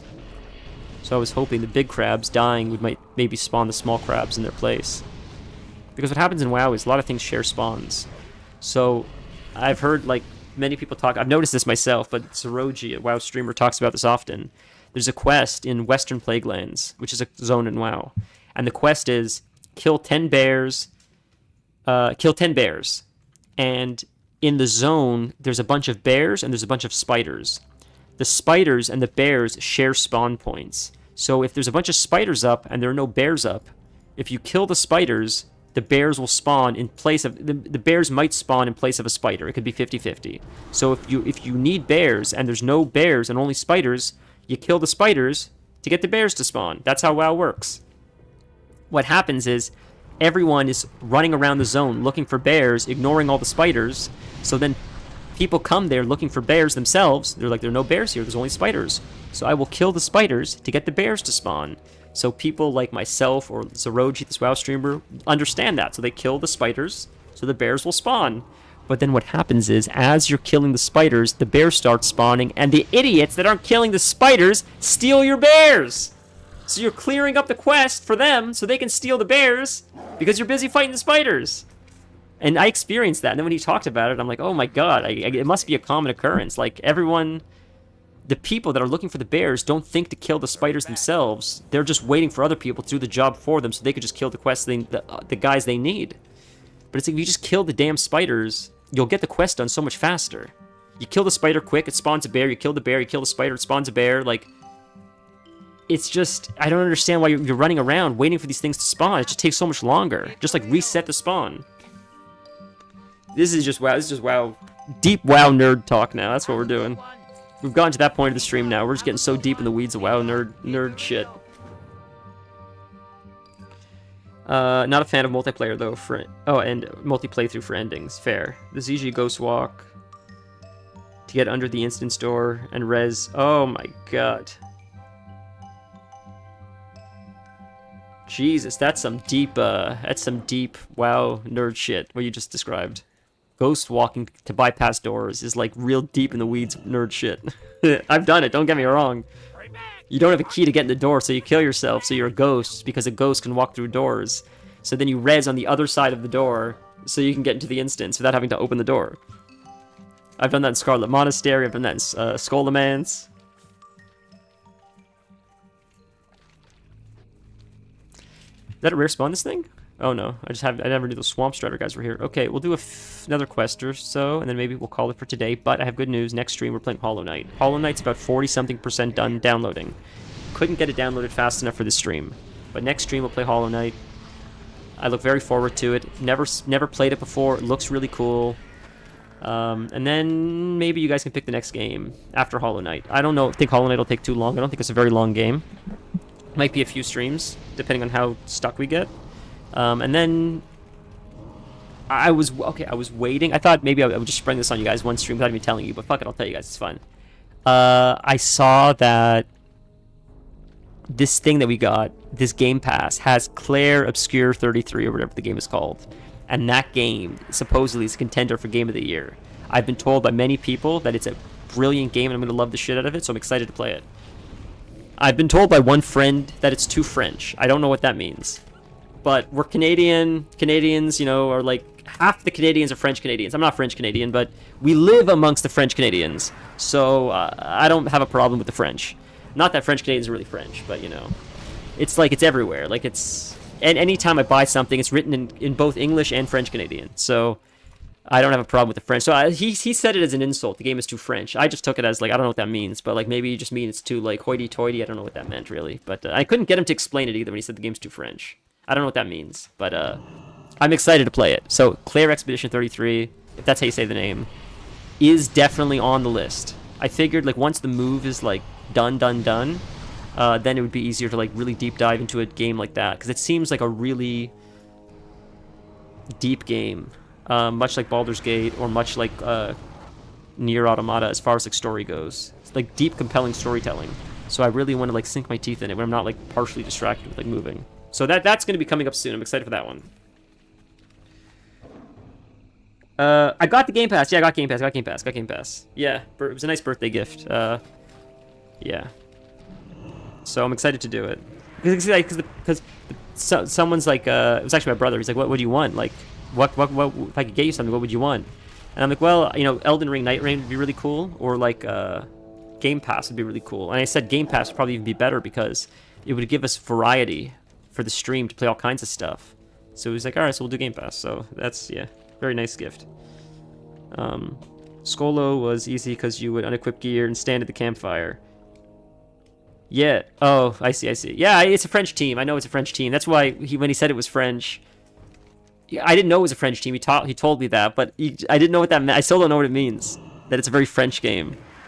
It's what's funny is if someone were to say to me like, it's a very German game, maybe with that, what I would take with that is like it's very like maybe cold.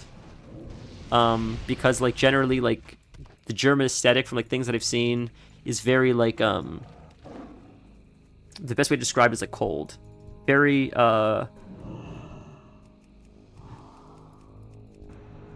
what's the word? I don't know how to describe it. It's like very efficient, very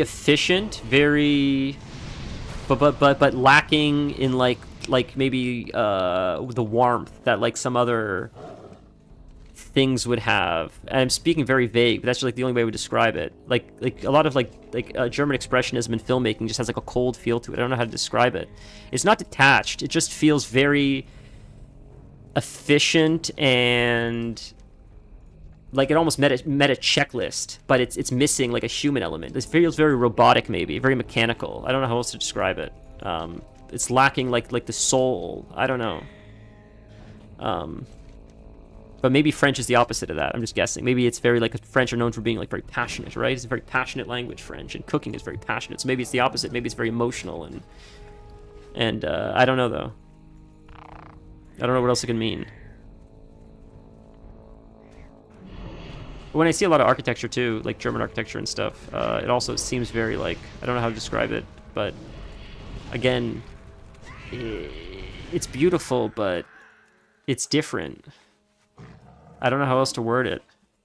It seems very, it always looked very futuristic to me. A lot of the times you'd see stuff like that, like way ahead of its time.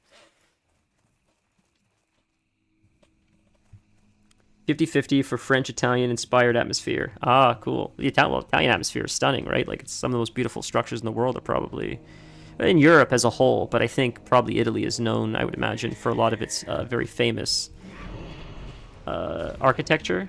Probably almost more than anywhere in the world, I would argue, right?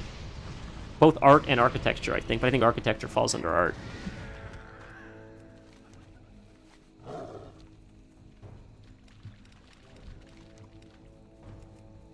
I'm trying to figure out what these landmines are. I stepped on one, but I didn't disarm it. Something else I noticed too is Swedish filmmaking is very cold often. It's very clinical looking. I've watched a lot of film by Swedish directors, like, and often it's like subtitles. Like, and a lot of the Swedish films that I've seen, and I can't remember the famous Swedish director's name. He does a lot of American films as well, works with a lot of American actors, but they always have like a very cold, the best way I can describe it is like a clinical kind of feel. It always feels like what I would, like, sort of like a doctor's office in a movie. Just a lot of like white and like colorless, and it's interesting, and I don't know, I don't know why that is, why that's the case.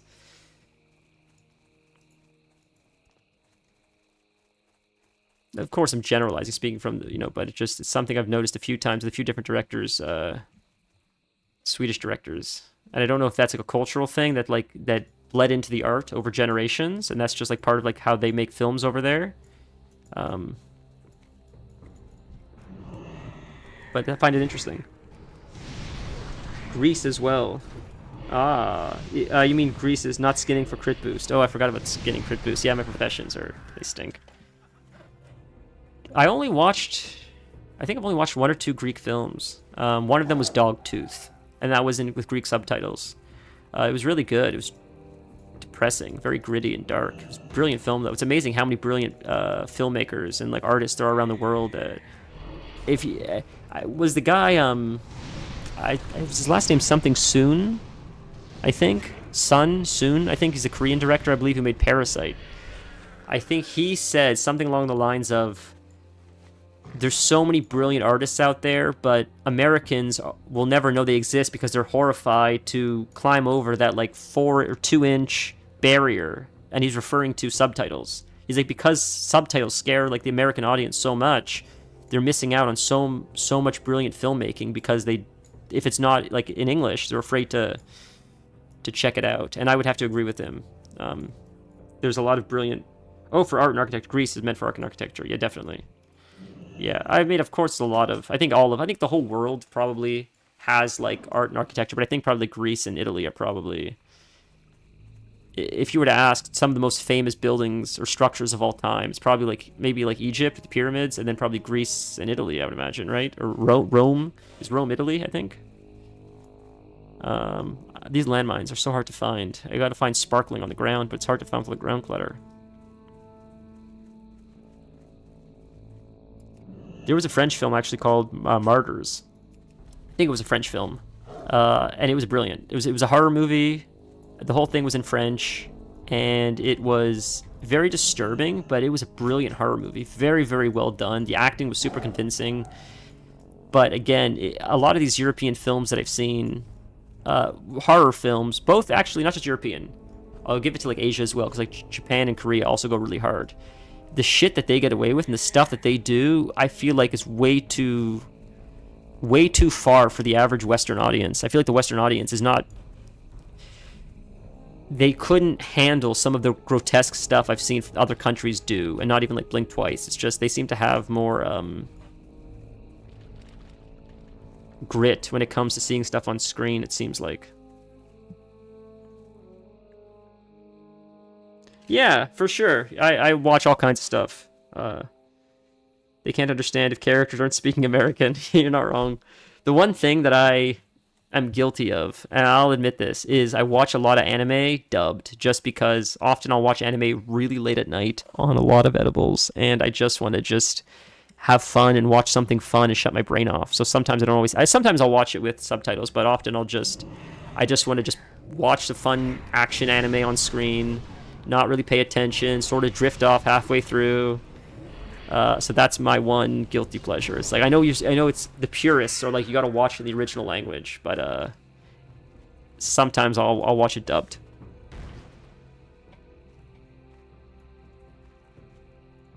Serbian film was another one that was pretty crazy. 110 Days of Salo was another one that's a disgusting film, very disgusting. I think based off a book. That one was Italian, I'm pretty sure, an Italian film. These are all films that are like in subtitles, but they're like fucking disgusting. Disgusting, like films that are so raunchy and gross and grotesque that I feel like they wouldn't be able to fly with American audiences for the most part. Like, yeah, the people that would look for them would tolerate it, but to present it to the average American audience, I think they'd be horrified by what was going on in some of these films, or what was shown or depicted. We need like one or two more of these things. 2 more landmines, and they keep spawning around these trees, so I'm trying to find them, but god damn, they're hard to find. You can kill these swamp striders at least. Non-dubbed Goku voice. It's very hit or miss. Sometimes the English voice actors do a bad job. I'm thankful that I haven't seen, at least I haven't noticed it yet, thankfully. But I haven't watched a ton of anime yet. Excuse me. I watched recently, I watched the first 2 episodes of Chainsaw Man. Chainsaw Man is sick. Chainsaw Man is it's a gnarly anime because it's fast-paced, it's gruesome, it's crazy, it's over the top, it's super creative, it's just like boyish, just boyish shit. And what I mean by that is like 13, it's something that like a 13-year-old boy would think of and be like, yeah, this is awesome. That's sort of what Chainsaw Man feels like to me so far, at least. And I love it. It's just, it's fun, nonsensical ultra-violence.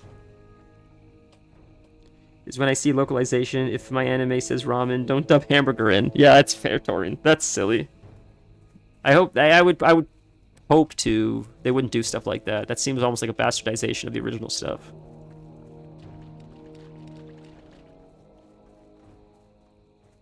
But Chainsaw Man is sick, and Nier Automata is cool. I'm watching Nier Automata with the missus, so like we're doing it slowly. We finished Freerin at least finally. Freerin was great, but if I wasn't watching it with her, I don't know if I would have picked it up. I'm glad I did, and it's a very sweet show, and it's got a lot of heart, and you really feel for the characters, and the character development is like very few things I've seen. I would say Freerin reminds me of Vinland Saga as far as the character development goes, because it's so deep, and they spend a lot of time with not a lot happening other than just developing the characters' backstories. Vinland Saga and Freerin, there were a few episodes where not a lot happened action-wise. It was just a lot of like backstory and explaining the characters and their motivations, and which I think is cool. They really respect their audience for like taking a chance and doing that, thinking that the audience attention would be okay with that, which I think they did a great job with it.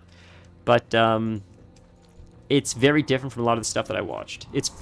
Freerin, in my opinion, was much more intelligent than a lot of like the silly stuff that I would normally watch. Yeah, I'm down for more. Chainsaw Man is crazy. Even his assistant went on to write some crazy stuff. Yeah, dude. Yeah, it's middle school humor. Chainsaw Man feels like middle school humor, but I love it. I'm a child, and I love the craziness of it. It's fun. Yeah, but Freerun feels like higher level writing. It feels like for more of an intelligent audience that doesn't need crazy action sequences every like 5 seconds, which Chainsaw Man is. But there's nothing wrong with it, man. It's fun as hell. One more landmine. I'm just looking for that last landmine. At least we're getting XP. It's right here. Boom. Yeah, but I'm excited for more Freerun. But in the meantime, at least I got that. I got, you know, Nier. We got, I heard a few other shows as well. I have a friend. God bless him. And I only say this. I bring him up all the time on here. And it's because he doesn't watch stream. And I don't even think he knows I stream. He recommends me a lot of animes, but then I Google them, and they're like super degenerate anime shit that he recommends me. One of them looked cool, but then people are like, well, it's like sort of like half porno. It was Goblin Slayer, I think it's called. And I checked, and it was on the app Crunchyroll. But you Google it, and then like half the people are like, this is great anime, and the other half are like, this is like really porno. It's like half porno. So I don't know. I feel like Crunchyroll doesn't have like legit porno, but I feel like it's just got a lot of like fan service in it or something. But when you read the description, it sounds actually okay. It's like sounds like a fantasy anime, but I don't. But there's a few other ones also he recommended, which are also like borderlining. A lot of the shit he recommends is like really goonery shit. Some people really didn't like the tournament arc. The pacing changed during the exam. Man, I love the exam. That was my favorite part of Freerun. The exam I thought was the best pacing of the whole goddamn thing. I thought people wouldn't like it because it was too actiony for the show. It was like way too actiony for the majority of the show, but I thought it was so sick. It was like my favorite part of the whole show. And I had a feeling, as I was saying to like Casey, like I feel like some people wouldn't like it because it's so far from what the show normally is. But I thought I was waiting for that the whole time. I couldn't wait. And the vampire fight in the first season, or maybe it was the first season, maybe it was all one season, but the vampires, that was sick as well. That was so cool, man. I really like those fight sequences. Okay, we're moving along slowly.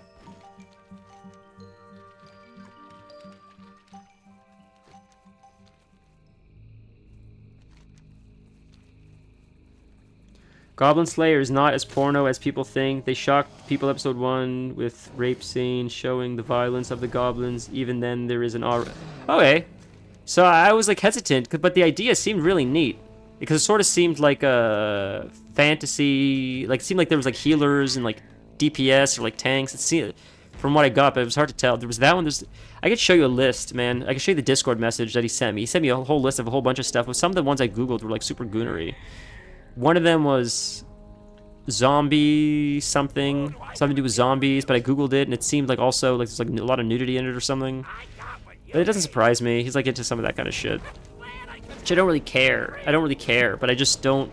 It's not enough to keep me interested. If the main story is just like bouncy, that's not enough for me. I don't have anything wrong with bouncy, but like it should be. Give me like really good story first, and then just some of the characters look like that. If that's all it is, if that's the main thing, then I feel like I'd get tuned out pretty quick. I like cool action sequences and shit.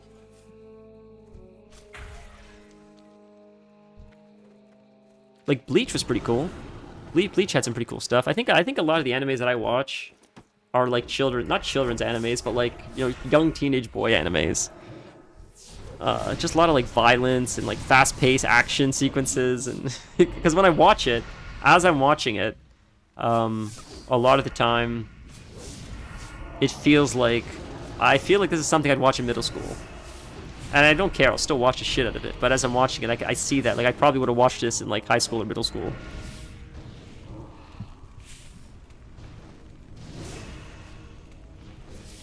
As I get older, I shy away from plot more and more. You mean like boobies and stuff? Is that what you mean, or you actually mean plot? But you said it in quotes, so I feel like you're joking about it. Yeah, I mean, it's I don't care that much. I think Nier did it perfectly. I think Nier does it perfectly because, like, Nier's a really sick show. I really feel for the robots. The music's incredible. The story's sick. The action sequences are awesome. And then you got, like, a few characters who got, like, mommy energy. But, like, that's not stealing the attention of the show. It's just, like, it's a bonus on top of, like, what the show is. It's not, like, the main draw of the show. It's just, like, you know, accoutrement for the show. See, that's French. I thought it was perfect. It's perfect balance. It's got a little bit of it all. Yeah, plot as in the anime meme of boobs and other sex references. Fair. That's fair. There's a few shows I watched where it was real heavy-handed. To the point where it was a little bit, I'm not one to get, like, uncomfortable with, like, sexuality and stuff, but some of the characters were, like, a little bit, rapey, I guess, for lack of a better word. One of them was Bastard. I like the show Bastard. It was really cool, Bastard. But there were times where he was a little bit strange, and I'm not like a Puritan, like, that shouldn't belong in a show. Like, if you want to have bad characters, do bad things. You know, I read lots of books where there's lots of sons of bitches in books where they do lots of horrible things. And that's why they're villains, because they do bad things. But this was the hero of the hero of the story. This was the character we're rooting for. And he was a little bit of an anti-hero, but some of the shit he did was like, this is really pushing the boundaries of, like, for us to want to root for this guy. He was doing and saying a lot of weird stuff that I don't, like, really have morals. Honestly, I sincerely mean that. But, like, even I was like, it's a little weird. It's a little strange. You can feel the time it was written. Yeah, I guess so. Because I'm not that kind of person, like, oh, my morals, but it was weird. And very rarely, not the whole show, but just once in a while he would do stuff that felt a little bit uncomfortable. And I'm not like that. I'd be the last fucking person to say shit like that, trust me. But, you know, once in a while, I guess you'll get to me. It takes very, very few things get to me, but I think, like, maybe, like, forced sex scenes is probably one of my weaknesses, I think. Whether it's in that and animals, torturing animals, whether in books or movies, I usually look away. I don't want to look at that shit. I don't want to see that stuff. I don't know. It makes me just feel gross.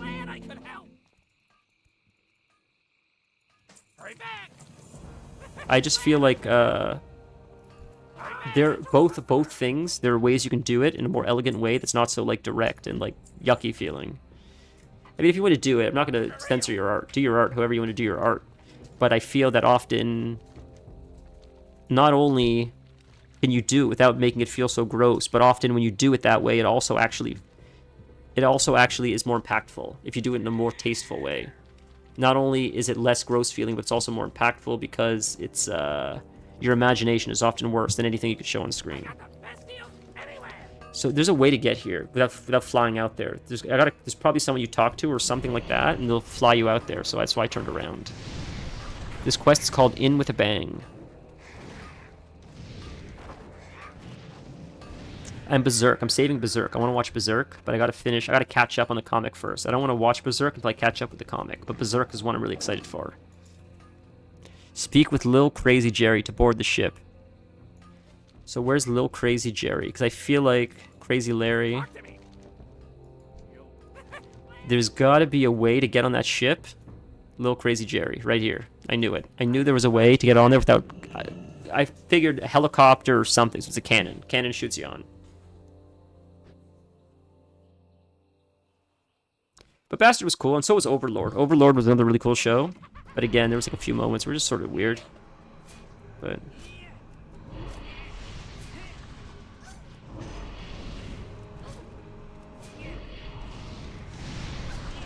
for that reason, the main character is horrible, like super sex obsessed is part of his character. Yeah, I've noticed that in some animes. Again, like I don't have this purist mentality. Like I'm all for. I've watched a lot of weird. Like to give you a point of reference, like I love the movie American Psycho. I've watched like Caligula, which is like a straight up like orgy. Like I understand like, you know, that kind of stuff. It's a time and a place, but some of the animes I watch, the characters are just like weirdly pervy, and I just don't understand like the point of view. It's not even. Maybe one or two jokes is funny, but it gets to the point where it gets overused, and it's not even funny. It's just like weird now, and I don't know why the writers keep pushing that. I don't know. Once in a while, you make a joke here and there, it's one thing, but like when it becomes Seven Deadly Sins got a little bit out of hand sometimes. And again, it's not because I'm a Puritan. It's just like, it's not even funny. It's just not landing as a joke. It's just weird now. It's just too much, and I don't understand why they keep doing it. I don't know why I'm so afraid, but I just can't stress. I'm not coming from like this puritanical place. It's a bad writing place. It's just, it feels weird and like pervy almost.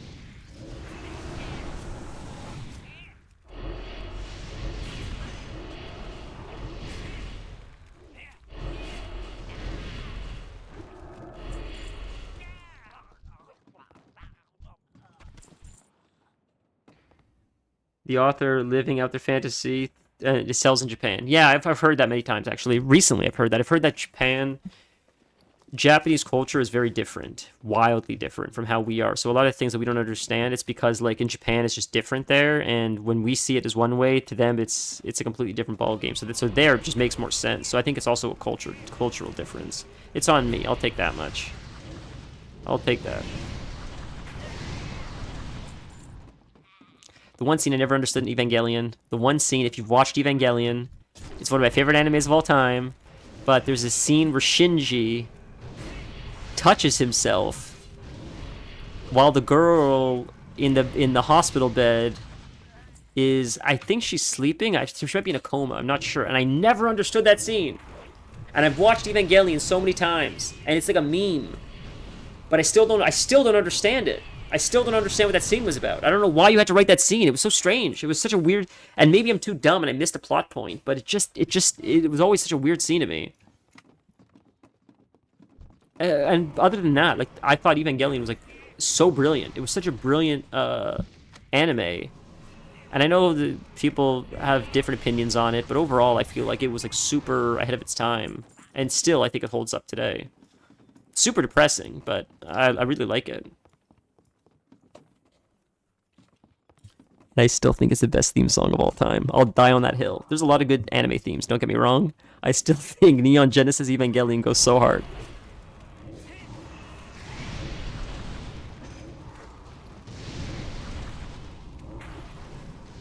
But there's a lot of old classic anime I want to watch too. Like, there's so many new stuff I still want to watch, Solo Leveling, stuff like that I've heard such amazing things of. But I still want to watch like Vampire, D-Hunter, whatever it's called. I've never watched Samurai something. It's by the Cowboy Bebop guys. That was recommended to me. There's all these older animes, Akira I've never seen. These classics that people that don't even watch anime rave about. I still got to check those out because there's a lot of those that I still haven't seen. And now there's all this new stuff coming out that people are raving about that I got to check out. So there's just so much. 1,000 thread count fuse. Where the hell is this thing? 'Cause we've been to every thing of this boat and we still haven't seen it.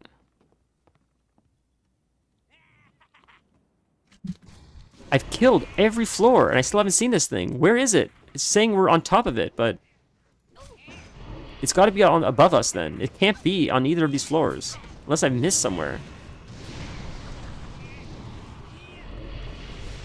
Tank is the best anime opening. I've heard of Tank. I've not seen it. So to be fair, if I hear something else that's better, I'll change my mind.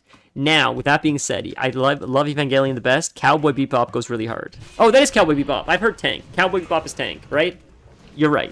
They're pretty comparable. They're pretty comparable. Cowboy Bebop is, yeah. I think they're both like 10 out of 10 in my opinion.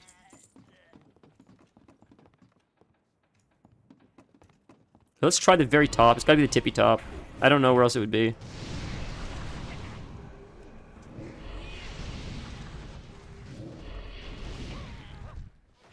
Ooh, we got a new helm. Ooh, I don't like it. I don't like our helm either, though. I don't like these helms as much. I like seeing your hair. The helm I'm wearing sucks. I want to transmog it like this one. These are my favorite helms, this one. Because then you can still see the hair. It looks cool, but you can still see the hair. Like, this one's not very cool either, though. The hats are nice, but this one's probably the sickest. Like, this is cool, because you can still see the hair, and it covers the face. This is cool. These are classic, no G, it's tier. But goggles, who doesn't like goggles? The goggles are always classic. I made this character into a female like a few days ago. There's like got bored. I'm like, screw it, we'll switch it, and then we'll switch it back again. Is it behind that guy? That's where it was this whole time. Jesus, it was the top floor. I ran right past it right at the beginning. What an idiot. My God.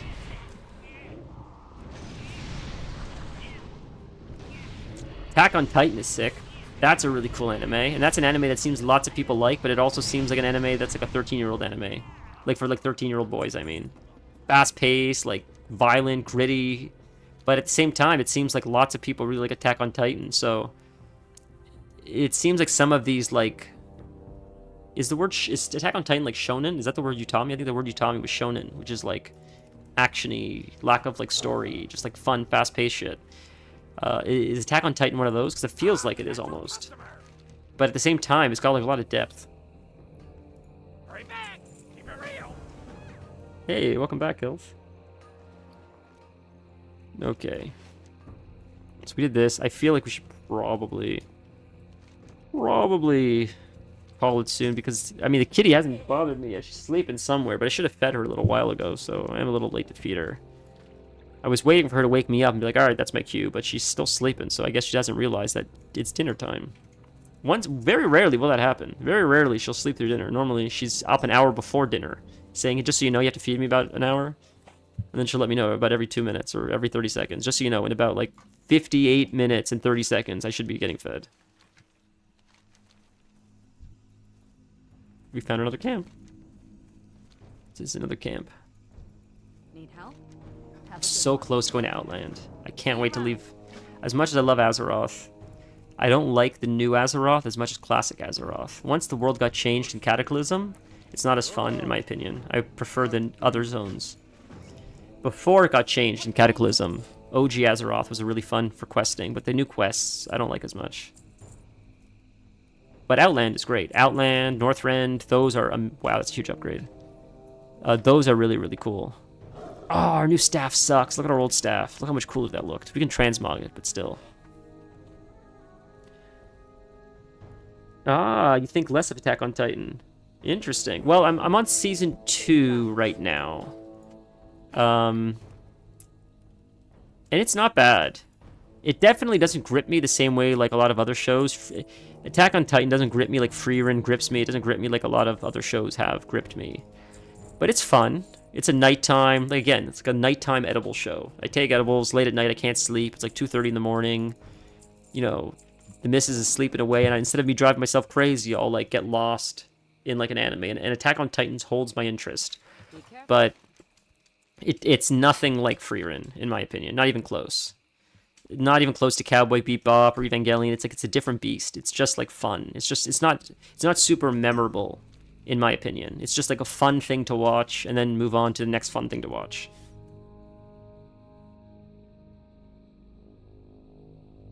Well, that's sort of where I'm at now. At the beginning, I was really into it. It seemed like a really tight story, and even coming to the end of Season 2, it seems to have fragmented a little bit, and it's gone into a few different directions, and I'm sort of getting lost now, a little bit lost in the weeds. That's what it feels like, at least. Maybe it'll drop back, and maybe what you guys are talking about happens later, but I already found that happening in Season 2.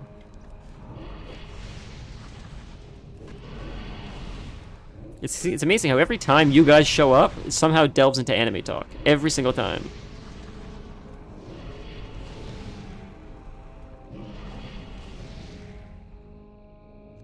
Yeah, that's true. I agree with that. The first few times people died that I didn't expect to die, and the horrific ways they would die, just getting ripped, like literally eaten in half, bitten in half, thrown in their mouths, that was shocking. Here, and the deaths were brutal. It was so shocking at first. I'd have to agree with that. The whole thing was so, like you said, very gritty. It felt real raw at the beginning. But then as it goes on, you get desensitized. I would agree with that. That was very, is the correct word astute observation? Is that how you would say it, Torin? Too animated for you. There.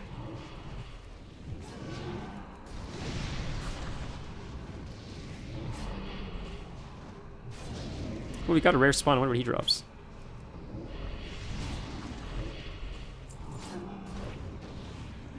Well, I guess we'll call it there, I guess. You know, we're just gonna keep going otherwise. I should feed the cat. Wake her up. She's almost like quite late actually. You guys are the best. We have a new monitor. We're gonna set it up soon, probably like a week or two once we move into the new place. It's just easier to travel with it in the box so I don't break it. But next stream will be Hollow Knight. I'll have Hollow Knight finished downloading. It's like 46% done. It would have been done today too, but I had an issue with downloading it where it was working. It was downloading, and then I got an error, and then the Microsoft Store, like how it works is how Game Pass works is you download like the Xbox app or something, and you log into the Xbox app, and then it's like Netflix for games, and you just pick a game, it downloads it, and then you just play it. So I picked Hollow Knight. I was downloading it, got to like 20%, it crashed or something, got an error message, and then every time I tried to open Game Pass or the Xbox app, I would get an error. It wouldn't open. It would like partially open, and then it would just an error would pop up, so I couldn't do anything. So I had to resolve that error message first. So most of when I was home, by the time I got home, was me trying to fix the error so I could even open Xbox app. So I finally repaired it and I fixed it, and then I got downloading Hollow Knight, and then we saw what time it was. It was like by the time we started the stream, it was like 3:20 or something. I figured like it's gonna take too long to download. We'll just play WoW today. I don't want to miss the stream any more than I already did. We'll just play next time. So that's why, because I said on Discord today we're playing Hollow Knight, so I do apologize that it wasn't done. Why you use big words? Sure. Yeah, see? That was an astute observation. Doesn't want people to use their stuff. I end up with login issues. Oh man, it was crazy, and finding a solution was so hard to how to repair it. The Microsoft kept sending me to their site. It was a runaround. There was no solution. So I went on YouTube, I went on Reddit, and every time, and maybe we can end it with this. I'm telling you, the world is propped up by these Indian dudes that make these tech videos on YouTube. I'm telling you. Every time I have a tech issue, there's some guy who it appears to me, it sounds like he has an Indian accent, with the most obscure solution to the most random problems, and the amount of times that has actually solved my problem, and all the comments too are people that are so thankful, being like, "Sir, I don't know how you figured this out or why you made a video on this," and the video is from like 13 years ago too, and people are still commenting in like 2025, being like, "Sir, you fixed my audio issue. Thank you. You have no idea. I've been trying to solve this for days. No one was able to fix this, but your video solved it." And I've seen so many of those videos. It's just some dude that's probably like just some kind of like IT dude that just had this issue and he made a YouTube video. And I see them all the time. And these dudes are they're the Batmans of the world. They don't realize it. They don't realize how many people they're helping day to day, but they are. They really are. Wait, is this on Xbox or Windows 11 machine? The latest Windows 11 update is very dangerous for certain SSDs. I do not have Windows 11. I have Windows 10. That's scary to hear, though. That's very scary to hear. I don't think I can I think I saw today that I can't upgrade on Windows 11. I don't think I have all the proper components or something. It's like something you don't have enough something to upgrade to Windows 11. I thought it said that. I could be wrong. But yeah, these dudes all over YouTube, I see them all the time, with like strange things, and it's like usually the video is like 30 seconds. It's like you do this, you move this over, you delete this, restart it should work, and it works every time. So thank God for them, because the Microsoft Store didn't help, but this guy did. And it's never the same channel. It's not like Tom Fixes Electronics. It's always just the channel is like Blue Cloud 16978. It's like one of those channels, like 3 subscribers, but then the video's got like 5 million views.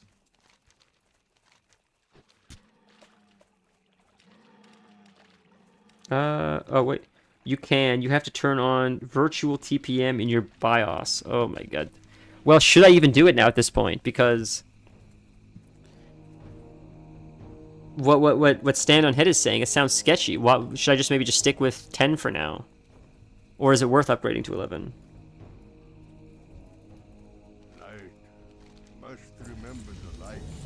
There, we leveled, guys. That took a lot longer than 15 minutes, but we had a lot of traveling as well. Oh, I couldn't see. We leveled, so I couldn't see how long the last level was. Shit. Alright, that's okay. Well, we leveled at least. Almost there. Or I'll wait for you. I'll wait to see what you say, and then maybe we'll call it from there. Maybe. Let's see. One sec.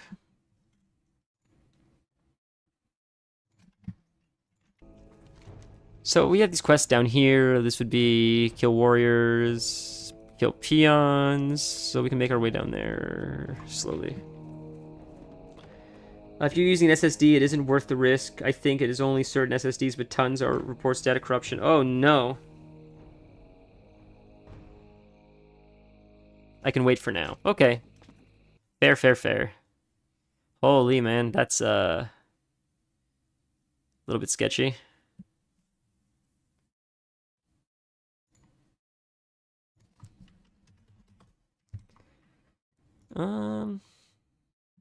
Let's see. It go this way. All right, so we'll probably do it in October then. Okay, so guess with that, we should probably call it. You guys are the best. Next stream will be Hollow Knight. I do appreciate you guys being here today. Do we have anyone in... Do we have anyone in Twitch? God, Twitch keeps crashing. Should we raid someone? Can we raid someone? Is there anyone really even on that we could raid? Not really. It's not really anyone on even that we really would raid. Twitch keeps crashing anyways. At least my browser keeps crashing. If I may ask you guys, if you are watching on YouTube and you're willing to like the video, it seems to help other people find us. I appreciate you being here with us today. It's well, almost 4 hours, 3 hour, 48 minute stream. Not horrible. Next stream will be Hollow Knight. We'll probably spend a lot of time wiping and getting our ass kicked because I'm not good at platformers, but I'm sure it'll be a blast. And then, oh, still on Windows 10, I have an extra SSD, so I'm probably going to set up a dual boot to start getting Windows 11 ready. Ah, okay. I'll wait for you to pull the trigger then before I do. I trust you. You're my canary in the coal mine. If you survive the coal mine is safe for me. That's sort of how I look at it, because I trust your judgment. You and Stand on Head, pretty much. Anything you and Stand on Head would say, I would pretty much trust, because you guys have a very deep knowledge well, I think, of this kind of stuff. You guys are the best. I will see you guys... Today is Tuesday. I'll see you guys Thursday with Hollow Knight. I appreciate you guys entertaining me today and my stupid conversations and anime and all that other stuff. I will talk to you guys. I run Windows in a virtual machine. At some point, I need to back up the image before trying the upgrade. Oh my god, you guys are talking wizardry again. This is what I'm talking about. You guys go deep in the weeds. And it's not even deep in the weeds. To me, this is. It's like you guys are just making shit up now. Making up words. Virtual machines and stuff. This, y'all, you're making it up. You're making up words now on the spot. None of this is real. I know that. I know none of this actually exists. But I'll see you guys in Discord. You guys are the best. I will see you guys Thursday. Thank you for the info. With like Windows 10 and stuff. I was debating like looking into upgrading it, but I won't take a chance. I would not risk it. Not yet, at least. Not if shit can go wrong with that. Okay, one last check. We'll try Twitch one last time, see if it works. See if we can raid someone, and then we'll just call the stream. But it seems like my browser's not working, so maybe it's not meant to be. It's not meant to be. It's not even working. Screw it, boys. Be well.